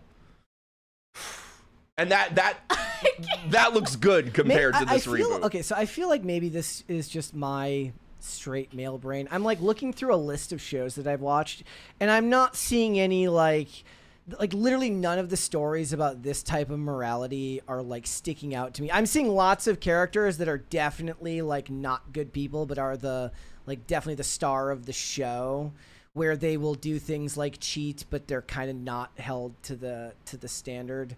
But it's not like those storylines don't interest me, and I think that they don't interest men, which is why the men aren't held to the same standard, because women are the ones that are more interested in that type of storytelling. Like, if I'm thinking about, like, the show Republic of Doyle, which I love, which is about this private investigator in St. John's, Newfoundland, Canada. And he's his personal life is a mess. He's absolutely a man whore. But in general, he's still a good person in that he takes care of his family and loved ones. But, you know, he makes mistakes. And most of the show, what I love about that show is it shows, like, what we've talked about recently, which is, like, the female characters in that show get what they want by appealing to just how dumb men can be when pussy is put in front of them, basically. Like they take advantage of men. It's more realistic. Yes, it's more Yeah, realistic. sounds Like it. that came up when we were talking about Ballerina. Like why isn't she like seducing men, which is like how the women in that show got what they want. But it doesn't portray it as a good thing. It portrays him as an idiot for falling for it whenever it happens. Like on multiple occasions, he like corners somebody doing something wrong, and basically they pretend to come on to him and then like put him in handcuffs and like strip him and hang him on like by his hands so that he has to be rescued while naked. Like they're not portraying him as a good person. It's just funny because so you'll forgive him. So I feel like it's just like those like the idea of creating hype reels around guys who commit murders is because like men find that fascinating.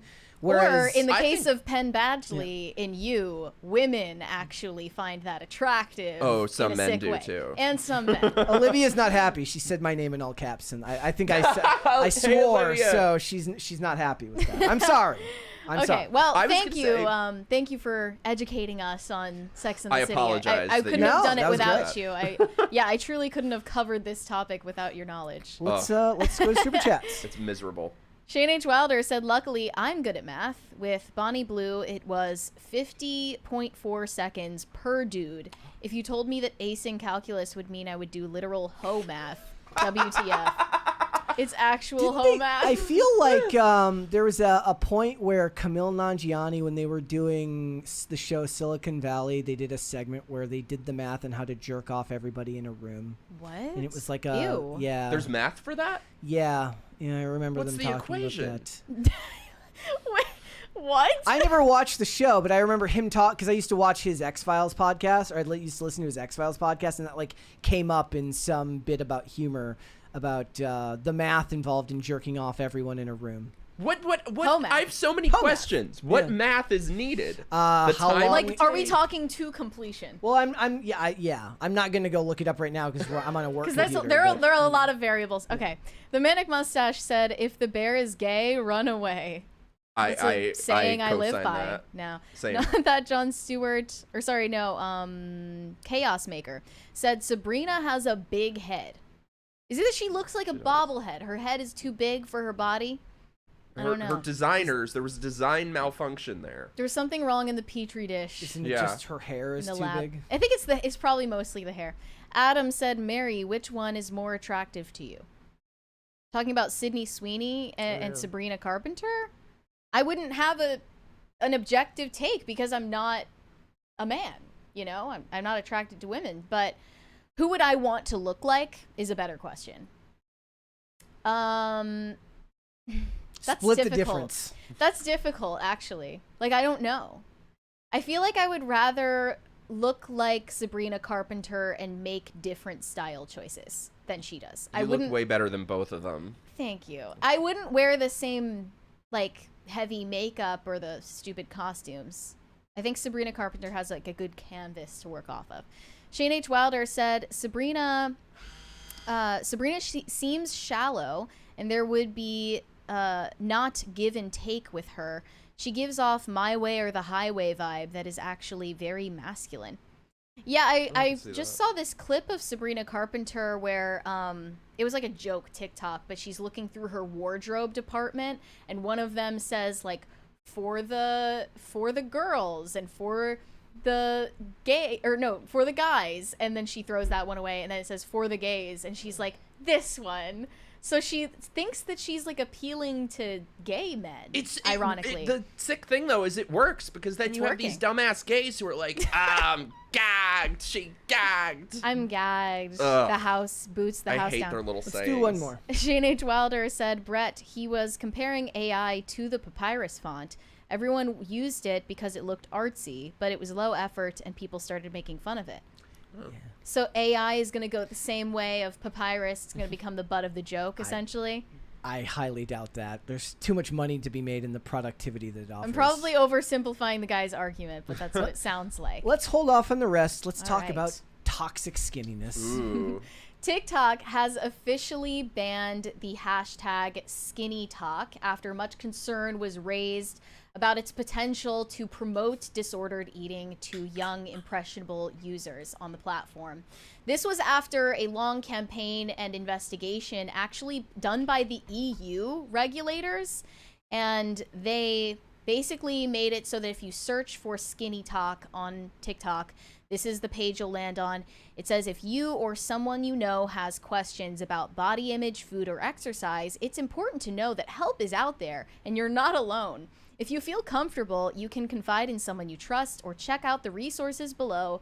Please remember to take care of yourselves and each other. And then it gives you the hotline for the National Alliance for Eating Disorders. So it just says if you have questions about losing weight, get help, because you shouldn't do that. Like, if you want to improve your life, you should get psychiatric evaluation. Because why else would you want to do that? So is like obese talk okay? Of course. Of course, body positive, all of those things, those are still allowed. SkinnyTok is officially banned earlier this month, and they gave a statement from a spokesperson for TikTok. We regularly review our safety measures to address evolving risks and have blocked search results for SkinnyTok since it became linked to unhealthy weight loss content. And I think you could probably frame it that way for literally any trending term. You could say that there was violative content on any trending hashtag or term on that platform. I think the reality is here, China just wants us to be fat, and they are sabotaging us.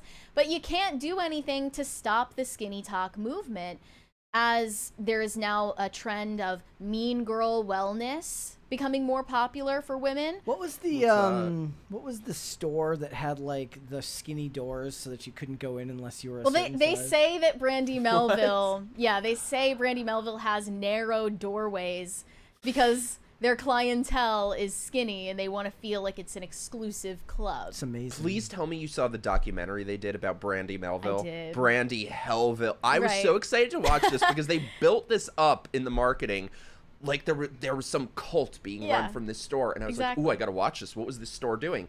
And I watched like 4 or 5 hours of this series, and it amounts to they hired skinny models, too many white people worked there, and the owner voted for Trump. Yep. And that's why Brandy Hellville. And they did the same expose on Abercrombie and Fitch, because they would hire models and they would hire people they considered effable to be their sales associates back in the 2000s.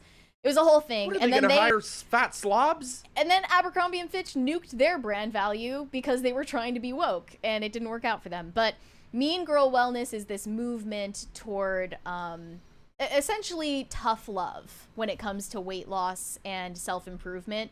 Usually you don't see that for women. You don't see it women being targeted with tough love. That's more of a kind of disposition that you would see in male fitness influencers, like man up, toughen up, do what it takes, wake up at 5 a.m., you know, that type of thing. But women are starting to find that more appealing. Is there like a really skinny female David Goggins to yell at you? Well, it's Liv Schmidt. Okay. Liv Schmidt is the most famous SkinnyTok influencer who was actually banned for, I think this was like 8 months ago, for promoting disordered eating on TikTok. She was banned on TikTok. Permanently. Do you have a picture of her? I'm fascinated now to see what she looks like. Is she like we'll Karen pull up Carpenter some skinny pictures. or just normal? Well, we have the video. This is a response that she gave to an expose published in The Cut about her skinny society. They claim that her subscriber-only platform is promoting eating disorders and encouraging people to eat as little as possible, which she says in this clip is totally unfounded and false journalism. Skinny society, because I genuinely felt like I was the only girl who ever struggled with food in their body. I was obsessed with trying to lose weight, stuck in this cycle of restriction, diets, frustration, and failure. While everyone else made it look easy and effortless, nothing worked, and it made me feel broken and alone. So I built the one thing I needed, a space where women could talk about it and I love that she spells skinny with an I. Yes, that is part of her support brand. each other freely and Probably a finally heart be in over the control eye. of their bodies again, without judgment. The media tried to turn it into something dangerous. They ran with the headline that we were trying to tell each other to eat as little as possible, that we encouraged each other to restrict, deprive ourselves, only eat lettuce and air, when we were just girls encouraging each other to be our best selves, to live light, to only eat when hungry. But let's be honest, if they actually wanted the truth, they could have spoken to any of the 7,000 plus women inside. They didn't. They pulled quotes from Reddit, from anonymous accounts with bad intention. Not one real member, not one real conversation. That's not journalism, that's clickbait dressed as concern. What they missed were messages from hundreds of women, many who were obese. Hundreds of women? Women who almost didn't join because the internet told them it was toxic. I was scared to join because I thought it would be disordered, but I joined anyway. Now I'm finally at a healthy BMI range. My blood work is finally normal. My doctor asked what I was doing, and I told them I finally found a system that works. That's what they were almost scared out of. Because of headlines, because of lazy narratives, because the word skinny makes people feel uncomfortable. But instead, the journalist pulled quotes from Reddit for intent to slander. Not understand. They didn't ask for blood work, progress, or truth. They didn't want facts, they wanted a villain. This is what got taken away because of a headline. It's not my community that's dangerous. What's dangerous is a culture that censors women for wanting to be skinny and saying it, for wanting to be lighter, for wanting to better themselves. What's dangerous is telling women that taking care of their body makes them bad people, that weight loss is shameful, that wanting to feel better is oppressive. That's the lie. That's the harm. God forbid there is a community of women bettering themselves. God forbid women choose structure over chaos. God forbid women want to feel empowered in their bodies. They call it toxic, I call it honest. They call it triggering, I call it effective. Next time, do your research. Ask the girls inside. We're not starving. We're thriving. The skinny society is not the problem, it's the solution. When no one else is brave enough to tell the truth. I felt like AI wrote that. I was just gonna ask, is this broad AI too? Yeah. Well, I mean, it was clearly a script that she wrote for the video, and she was responding to this piece written by a journalist named E.J. Dixon. She showed a screenshot Probably of a fat alphabet person. The email that was sent to her by this journalist asking for comment, which she did not provide, said, the journalist said, I myself have struggled with eating disorders. That's why I'm interested in this story. So you're going into it with a bias and an agenda. And that is to frame all weight loss content as toxic and oppressive and dangerous. And it got to the point where they have banned this trending term, SkinnyTok, that was in part popularized by Liv Schmidt herself. The headline says, it's like this little cult of being skinny. Inside Liv Schmidt's subscriber-only group, members encourage one another to eat as little as possible. And one of the subscribers, or former subscribers, gave an interview here. A woman named Emma, a 37-year-old teacher. They say she broke up with her boyfriend last year after he had often taunted her for her weight, leaving snarky Post-it notes on her clothes and telling her she needed to eat better.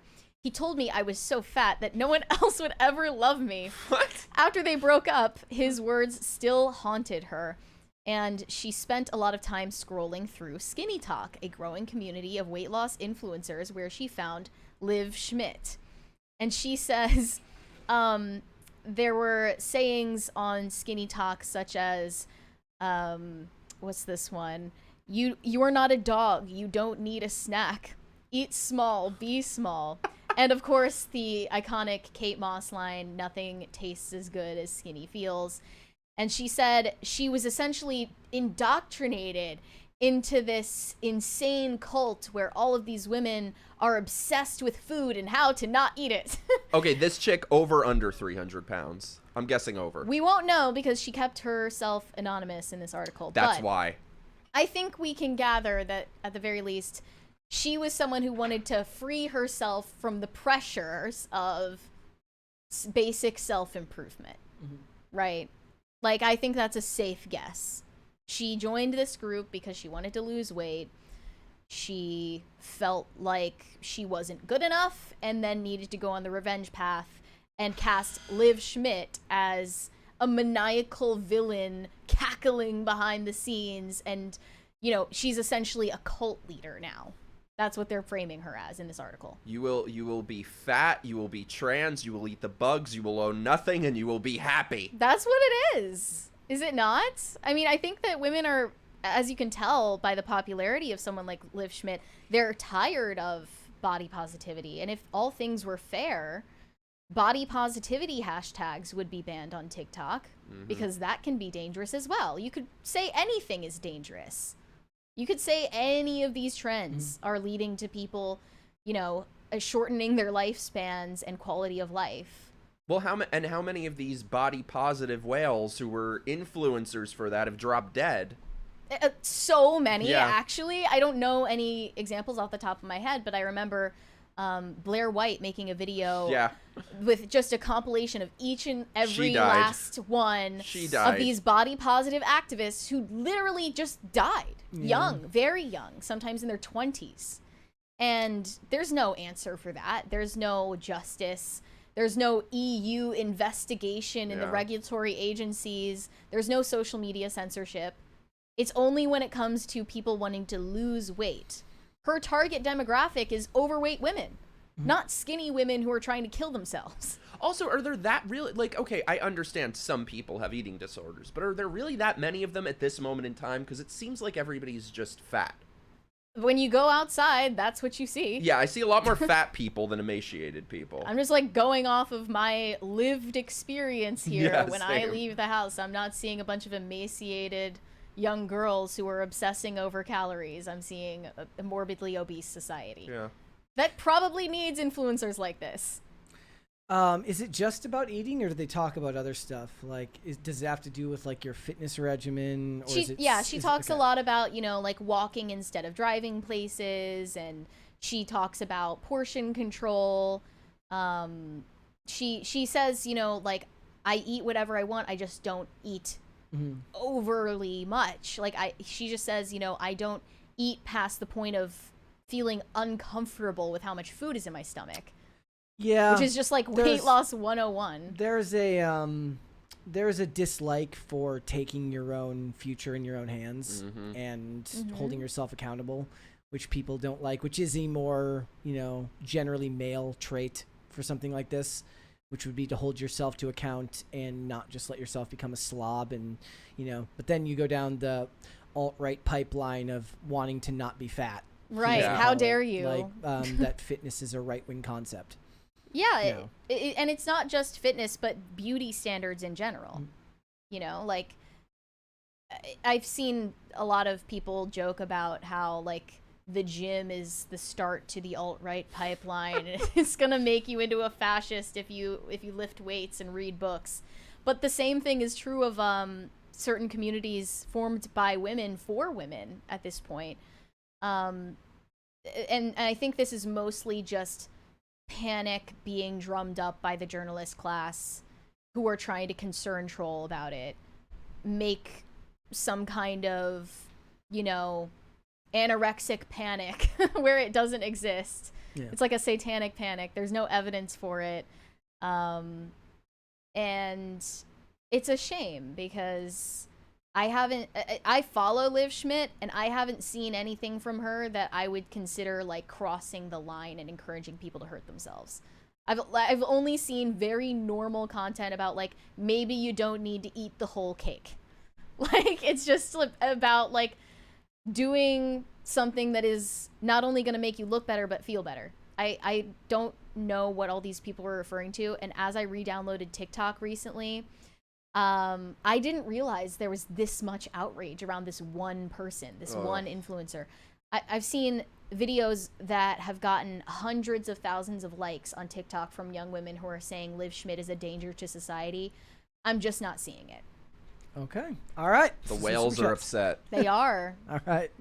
Adam said the guy who unalived wore a mask from the character from Breaking Bad, the one who knocks. Scary stuff. Oh, that's what that was? I didn't even see the video. I saw like some very grainy images from like a Ring camera.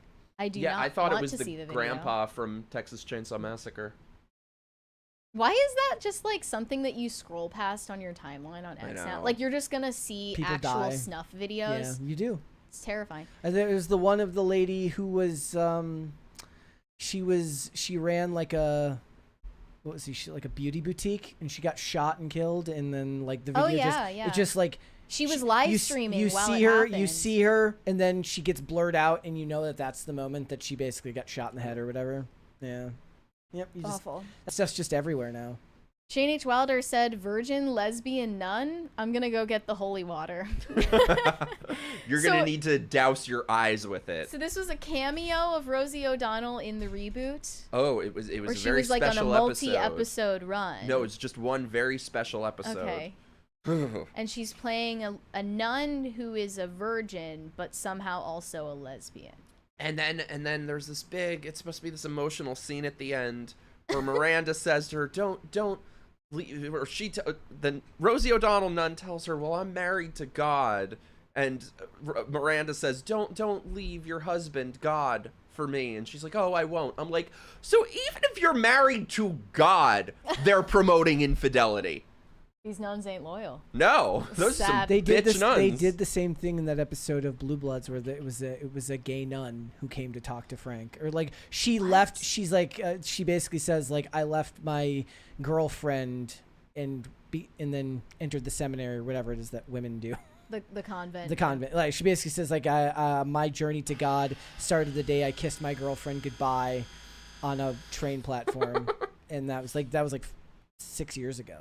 Longer. That's such a blatantly demonic storyline.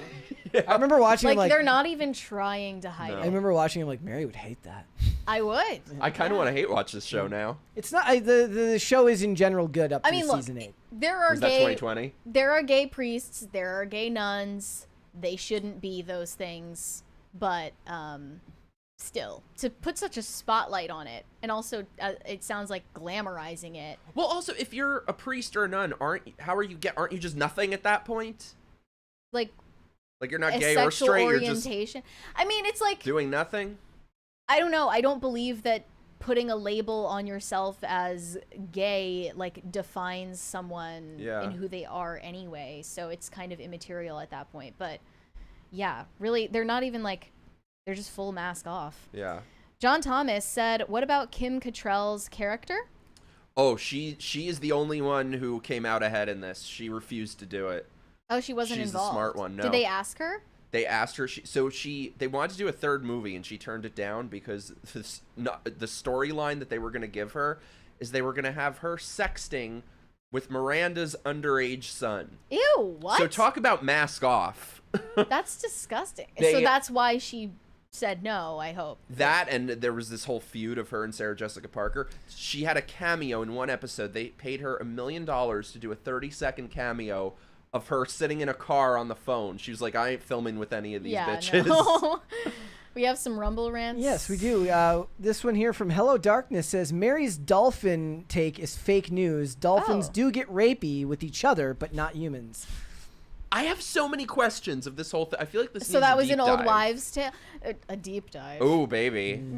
Don't go. Talk about a deep dive. Don't go too deep. I'm gonna look this up, and I'm gonna have AI tell me the answer. Grunmeister says, "I like Mike. He needs to be part of Timcast." Well, he is going to be on Timcast IRL tonight. Today. Yeah. I think it's so funny that I'm going from talking about like Sex in the City to Iran and foreign affairs. Yeah. Okay, I'm looking it up now, and it says I know more about Sex in the City. Dolphins have been reported to exhibit sexual aggression towards humans. Oh. How do they know it's sexual?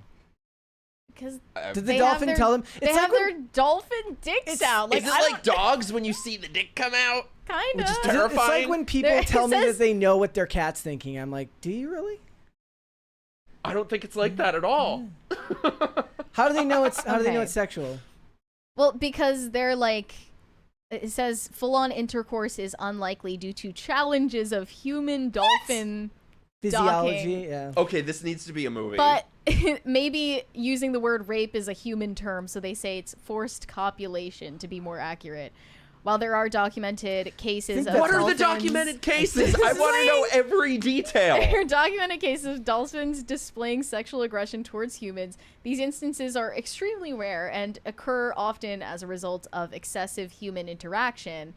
It's crucial to recognize that sexual coercion in dolphins should not be directly compared to rape in humans, as animals don't have morals. Well, thank you so much for that clarification. That was the Harvey Weinstein defense. Yeah. He can't help it. It's just the way he's wired. So that was the first part, like at the beginning of that statement. Too much actress interaction, probably. We had one more. Sorry, I interrupted the Rumble rants. The local Wendigo says, if you're fat and watching this stream, skip dinner. Everyone shouldn't be forced to look at you in life. We have asked in a poll before, like, are you fat? And surprising, I think maybe a majority of people answered saying yes in the chat. But maybe you're just being hard on yourselves. I know all of you at home are I'm skinny. not skipping dinner. All of you at home watching are skinny legends, even if you're not. Yeah. We regard you that way. John Thomas. They identify as skinny. Yes. John Thomas said Sarah Jessica Parker peaked in LA story as Steve Martin's midlife crisis. I wonder if do women ever like there's this constant discussion about ageism in Hollywood and like the roles run out for women at a certain age, yet Michelle Yeoh is in literally everything that's ever been made ever since 2020. Yeah. Like when they're like, you're gonna now be, instead of being the midlife crisis, now you have to be the one that he had the one who gets cheated on in the midlife crisis, and that's like how they know they've aged. It's like, I used to play the one doing the cheating with the guy, now I have to play the one getting cheated on, and it's a wake-up call. That's how you know you're over the hill. Well, and a lot of the Michelle Yeoh is in everything, but Michelle Yeoh has an injected vegetable oil into her face, like some of these broads. Have you ever seen that woman who injected vegetable oil into her face, and it was like, that's what some of these... We talked about that woman. Yes. Some of these chicks in this Sex and the City reboot, like, it is rough looking at them. Like, they can't make expressions. They're like, so maybe that's the reason you're not Lauren getting Holly can't make facial expressions anymore. Really? Yeah. I love that on Real Housewives when they're like getting heated and arguing with each other, and it's just like frozen face. Like they have no emotion. Antonius like Block. Some of the older seasons. I loved the New York one. Antonius Block in the chat says dolphins are just hopeless romantics. Oh, sure. That's the Harvey Weinstein. Not a red flag too. at all. Yeah, Harvey Weinstein, he just, he falls in love easily. Are we caught up on the Rumble? Yes. Okay.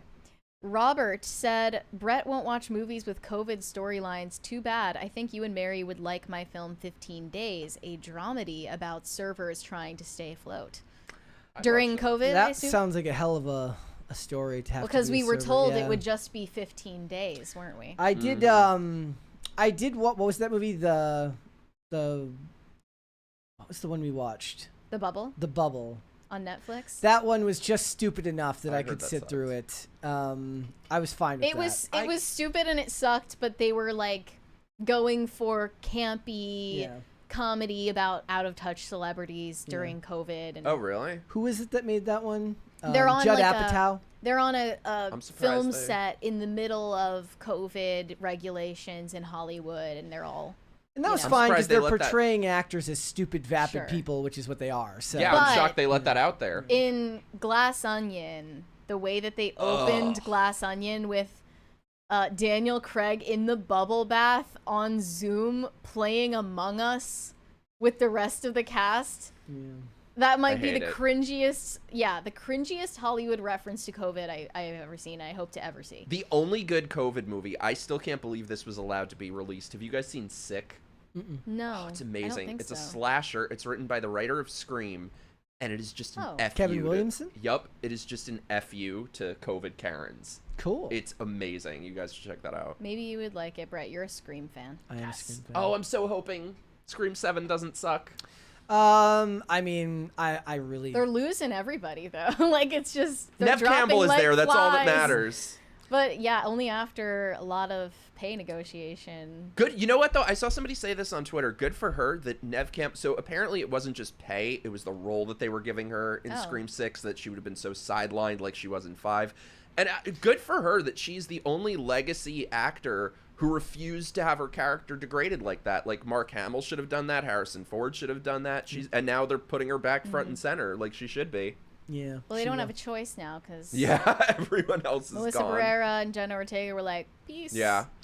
I like that Kevin Williamson is directing it. I just wish he was writing it also. That's the only thing that gives me pause. Who wrote it? The same guy who did 5 and 6. Oh. Who? Do you know who Guy that is? Busick. Okay. Yeah, when were we last talking about that? I feel like it's when Jenna Ortega admitted that she lied about why she dropped out of the film. she said, "Oh, like scheduling is crazy. Like I'm so busy." But that then doesn't feel like that could ever later, actually be a real thing in today's day and age. Like Yeah. if you sign on to a movie, you're like Exactly. you're basically signing on to have your schedule cleared. But then months later, she was like, "No, actually, I just left in solidarity with Melissa Barrera, who was fired." The thing that's crazy about that Melissa Barrera firing is this is the standard that these people created. Like, I don't agree with her being fired. I don't agree with her political views, but I want to live in a culture where people are allowed to have different views and express them and not be afraid of losing their job. However, the people mad about her getting fired are the same ones who cheered for Roseanne getting fired, for Gina Carano getting fired. So you made this bed, live in it, and now we get to have another Sidney Prescott-focused Scream movie, so I'm happy. 1, 2, 4, 3. It's my preferred order. Mine too. Mine is the same. 1, 2, 4, 3. 3. 4 is underrated. 4 is very underrated. I love 4. It kind of predicted how like celebrity and like cloud obsessed everybody would become a decade before it actually happened. Yeah, it was about influencers before they existed. She's like, I don't want friends. I want fans. And it was 2012? 2011. 11? Yeah. That was before its time. Yeah. Have you seen them all? No. Oh my God, you have to see 4. You would love 4. I don't know, because I'm not really like a horror person. But really, 4 isn't as gory as. I mean, they're not. Really I'm not like scared of gore. I just mean like that's generally not my genre. But I'm guessing I would like it. You would. I mean, I honestly think you'd like all of them. 5 and 6 are like maybe lower not. tier. I never saw 6. I might give up. After you might 4. not. You might not care for 3 as much, but 1 and 2, I bet you would like. I mean, 1 because they're high schoolers and they're dealing with this kind of parody of high school slashers and stuff like that. It's actually really interesting. And there's all the characters are a trope of some other, of some like larger idea. We have a 20 from Stone Sting. I beg to differ. Sarah Jessica Parker peaked when she married Matthew Broderick. Broderick. Sorry. I think she peaked in being a witch in Hocus Pocus. I haven't seen Hocus Pocus since I was a kid. Oh, it's so I don't remember good. anything about it.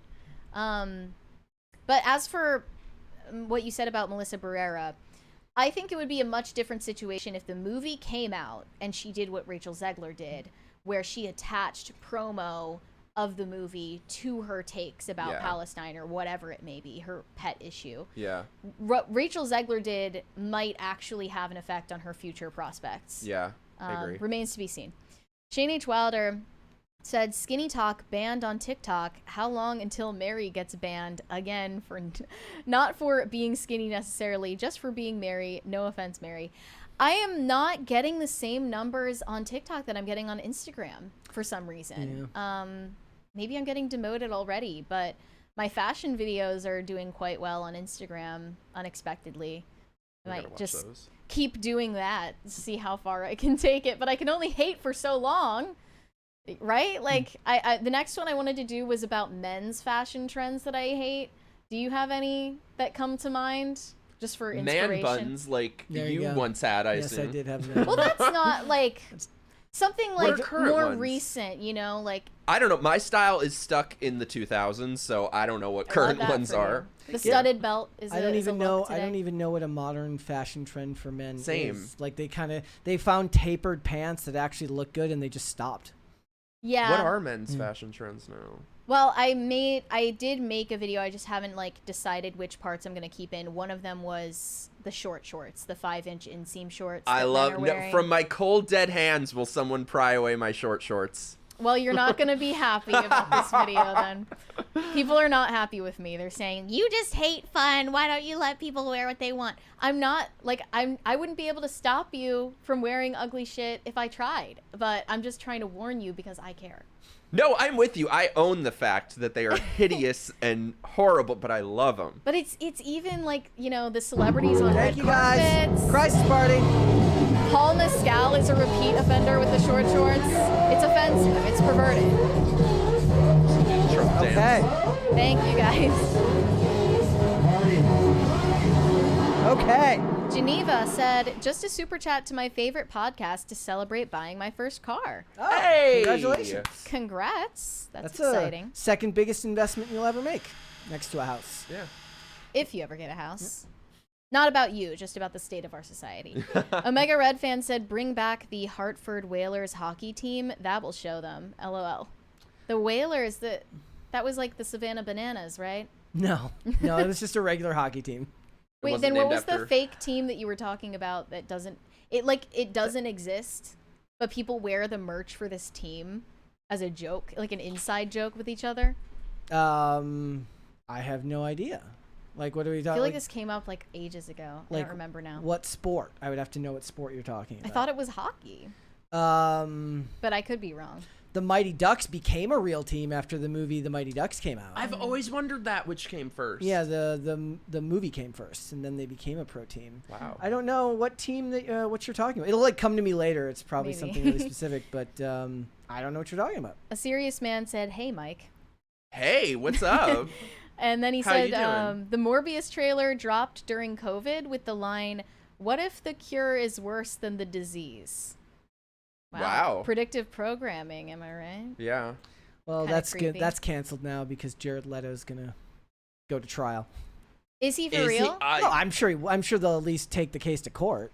Yeah. I've been telling people he's a weirdo for about 15 years. I'll tell you that dude is weird. How do you know? I know. You know things that we don't know? Things. I mean, I know that he ran a cult. I don't know about like any sort of assault thing. That's not what Right, it's just yeah, not the weird. claims. But he is a weirdo. That's like an open, nobody was surprised to see that. He runs a cult where all of the women like join up with him at a private island wearing white outfits.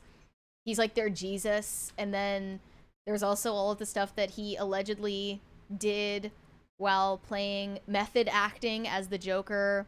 He said that was a joke. I don't know.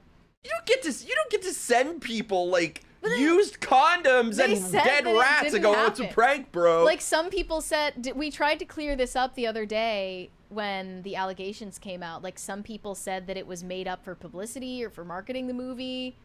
I don't know who would hear like Jared Leto sent Margot Robbie roadkill in the mail and then they're like, I'm gonna go see Suicide Squad now. Yeah. Like, I don't know if that was like because he took it really that seriously. effective of a marketing strategy. Like, and then he ends up about acting. He ends up being in the movie for all of 10 minutes. Not the way they planned it originally, but and being the worst Joker. he wasn't that bad. My hot take is like I didn't really see what people were hating on with Jared Leto's Joker. Like it's just a different version of him where he's a gangster. Like is it that wild of an idea? I mean, you didn't spend enough time with him to really gauge. Like, if there had been more time spent with him in the movie, I suppose you could make that judgment. But that movie was also a hugely different tonal shift from past iterations of that character. Don't you think he's the worst, though, when you have Jack Nicholson, Heath Ledger, Joaquin Phoenix, of, like, the main Jokers? I mean, it wasn't incredible. I don't know. Maybe it's because I'm not invested in the character. If they had actually leaned into the abusive storyline, then maybe people would have liked it better. Well, yeah, but that wouldn't have aged well for Jared Yeah, Leto. seriously. Shane H. Wilder said, "You can hate for longer than you think. I have faith in you." Cue the Rocky theme as a montage of Mary hating online plays. I mean, I have enough energy to keep hating, like, nonstop. I just don't know if people are going to get tired of it eventually.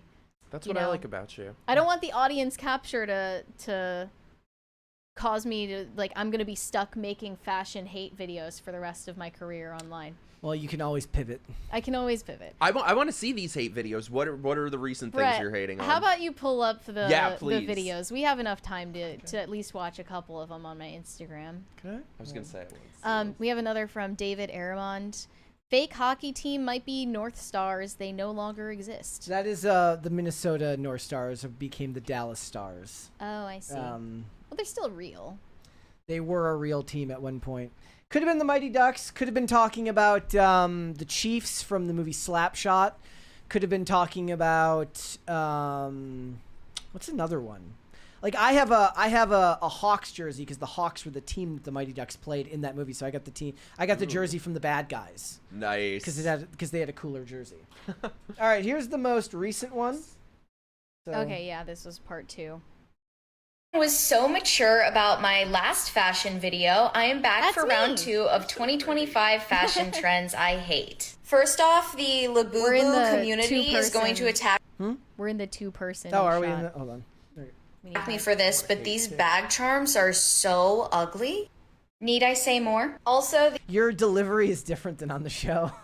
Really? Yeah. Is it? Wait, let me hear. Let me rephrase. Well, it's because on the show, everyone was we're having a form. conversation. Yes. She's gonna start saying, "I'm talking to a woman." The way you said "labubu," I almost broke right there. so mature about my last fashion video. I am back for round 2 of 2025 fashion trends I hate. First off, the Labubu community is going to attack me for this, but these bag charms are so ugly. That's what they're called? Yeah. Need I say more? Also, these Sunny Angels ones, some of them are naked, which creeps me out. These ones, which I think are called Hirono, the calico critters, it's all just too much with the bag charms. Like, whoa, so quirky. I've recently seen women in public wearing boxers. People used to have nightmares about getting caught in public in their underwear. And now we're just wearing underwear as clothing. What happened? TikTok just discovered what a wife beater is, and they think Kendall Jenner invented it. Oh, you know, the Hanes tank tops that are made for teenage boys? The Yeah, Avril those Lavigne ones. erasure. With the pajama pants, like, are we just trying to dress like slobs now? I don't get it. Kendall Jenner also popularized these awful Birkenstock clogs. It looks like you're wearing potato skins. Like you just slipped your feet into baked potatoes and left the house like that. This is their even uglier cousin, the fisherman sandal, the which has super become a trend for lesbians. summer. Also known as the toddler shoe or the grandpa shoe. Like, at least you know they're ugly. And before anyone says, just let people wear what they want, I'm not stopping you, but I would if I could. Since everyone was And I would. Love I this. meant that part.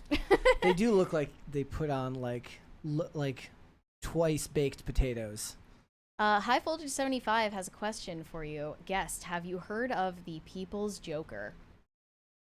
Why does that sound familiar? Was Should that we some bring kind back of... the People's Joker today? I'd Is have today to- the day? I'm no for a $50 super chat. I'll go find it. What is that? Why have I heard of that? It sounds familiar. Maybe he did. Maybe he did see it. I don't know. Okay, so the People's Joker was a fan-made, not fan-made, a parody film about the Joker, which was actually a commentary on the director's journey through having gender dysphoria. It was really hard to understand. Basically, they wrote it as an allegory for being trans, but they're playing the Joker, and it's like a whole thing. Anyway, they had some copyright issues because obviously they're naming it after a DC character, but they eventually were able to release the full movie. I was gonna say they probably got away with it because Yeah. you know all they had to say is I'm trans, and they'd be like, Yeah. oh, do whatever you want all the time. And this was a running joke on the show for quite a while, where we would just force our guests to watch the trailer I need for to the see it. I People's need to see Joker. it. I would have to find like Someone's $50 gonna need somebody would have to to- send me the trailer. We have a- $50 super They, chat, they y'all. deleted it off YouTube. Like that was the YouTube version's gone. Oh shit. it Okay, on well, I Rumble? mean, if somebody has the link out there, you're gonna need to send it to Brett and give us $50 to request it. We have I'm a not 20 putting though. myself through that again. I don't see the correlation between You know, trans and we Joker. watched it so many times that we almost started to like. No, like I it. respect the person's screen presence yeah, and delivery. the delivery was actually quite good. Was it a chick with a dick or a Yeah. oh Yeah. so it Mm-hmm. I'm doing the arithmetic in my head. And we have a 20 from Not That John Stewart. They hated her because she spoke the truth. Mary probably. Yeah, that's the story of my life at this point. Okay, well, we don't have any formal requests for People's Joker That's in the chat. good because everybody's got well. brains there. I have a formal request for it. I can't. Well, I think. feel like they like nuked it from the internet. They didn't Yeah. want people to see it anymore, probably because we were like clowning on it so much. Yeah, No pun intended. It was literally us making fun of it the whole time. I don't know how I missed But that. it's also like painfully long, the whole monologue. It's very long. And this was like during COVID lockdown, so Because there was like an actual trailer that came out later that wasn't nearly as awful. Like there was a full yeah, trailer. I mean, it was more like artfully done. Yes. Is there a way for that to be artfully done? There was less talking, which was great. That was More an like improvement. Genital chopping? Or... No, nothing like that, thank God. We have another from Corn Pop. Algorithmic dolphin circle jerks, my life. I don't know what that means. I hope I never learn what that means. I feel like I understood because I'm sick in the head. Yeah. Okay. All right. Well, we're all caught up on the super chats. Looks like we're about that time. See, the people are smart. They know that they don't want to watch that trailer. They don't want to go through that again. It's that bad. It's they awful. need to have a crossover movie of the People's Joker and Amelia Perez. Ooh, that I would money be for seated. That would actually probably do really well. Did you guys watch that movie? We covered the drama. We covered the drama. We didn't watch it. Oh, it was 'cause delicious. It was, I don't have patience for musicals in general, especially if it's about that subject matter. So yeah, we couldn't we be skipped farther. That one. It couldn't be farther from my type of movie. Same, I just had weirdly. all my friends singing, I like to know about sex change operations. Yeah, I saw that clip and I was like, yeah, I'm good on that. I'll skip that one. I'll pass. All right, Beautiful there's one more there. Actress. DCNC said, how would you describe person of interest for someone looking for a new show? I've never seen it. The best show in the world. You should go watch it. Give Mike the elevator pitch for person of interest as a big fan of person of interest. I'm horrible at this type of thing. I don't know. It predicted the dangers of artificial intelligence long before it was actually something that people were having ethical discussions about outside of Terminator. I thought it was like a detective show. It starts out, so the AI plot line runs throughout the whole thing, but it starts out for the first 3 seasons as a spy / case of the week type thing with the AI plot kind of baked into it. And then as the season 3 hits the halfway point, it becomes about a battle between a true AI that's just been created with nothing but objectives and one created with a moral compass. So it's good, it's interesting, but I wouldn't be able to pitch that. So, like they always say, like you know that you actually understand something the more simplistically you can explain it. I can't do that with even the things that I know really, really well. I'm horrible at that. So Well, you sounds did a good enough interesting. job. Yeah. guys, before we go, would you hit the like button on this video, please, and subscribe to the channel if you are new here and you have not subscribed here already. Mary, there's one more there. Shane H. Wilder said, if Surenko were here, you'd be screwed. He has it. Yeah, He's the one with the link. He was dangerous. the one. He was the one who would always send it to me. So yes. All right, Mike. Thank you. Thank you so much. This was amazing. This was so great. I'm so happy to be here. Let everybody know like where they can find you and what you got coming up. I am on the Twitter, X, whatever its pronouns are nowadays, at not Mike Harlow, or I'm on the YouTube at Mike Harlow, Instagram Mikey.Harlow. Doing my show Microgressed. I try to do it weekly. I'd kind of been straying from that a little bit, but I just interviewed Adrienne Curry. She's amazing. I love her. Yeah, I got she has lots of interesting stories. And like I said, I am for some reason torturing myself by doing hate watch parties, even just like that on Thursdays on my locals and Patreon. And it's torture, but I must hate myself. Is it cathartic in some way? No. No. No, it's fun. Like, that's It's like fun. the only reason I could ever imagine doing something like that is if there was some type of catharsis with it. But that's like, I don't hate watch anything. If I don't like something, I just turn it off. Really? Yeah. Are you a hate watcher? I am more of a hate watcher. I'm an than accomplished Brett, hate watcher. Definitely. Like if there's a show that I like and then it gets bad, the moment it gets bad, it's turned off. I feel no allegiance to finish anything. I'm so bad at breaking up with shows. I made it through 6 seasons of Glee. Or usually, like, if I end up, like maybe I don't even notice it in the moment, but, like, a lot of times then when it's over, I'm like, wow, that got worse after. But somebody, like, explained to me why it got worse. In the moment, I don't even notice it. Really? Yeah. So that's how it is with a lot of things for me. I just turn it off the second. Like, maybe I just never see anything get bad because the second it even hints at getting bad, it's not even that I think it's bad. It just becomes uninteresting and I turn it off. I got asked to go on a show to talk about The Acolyte the first few episodes. That was beyond hate watching. We did a hate watch review of The Acolyte. Even that was like, I'm so divorced from the material that, like, the only one that actually upset me was kind of Velma, I guess, because I found the humor to be too annoying. But in general, the only thing that we've ever reviewed that I think I actually hated was the Crow reboot. Oh, that was terrible. I loved seeing you get angry about that one. That was the only one that made me mad. That made me mad too. All right. Did you let everybody know where they can find you? Yes, not Mike Harlow on X, Mike Harlow on YouTube, or see me on Timcast tonight. Yes. Okay, Mary. We have a redacted super chat from Trauma Llama, so thank you for whatever that was. And then another one from DCNC, something something USS Liberty.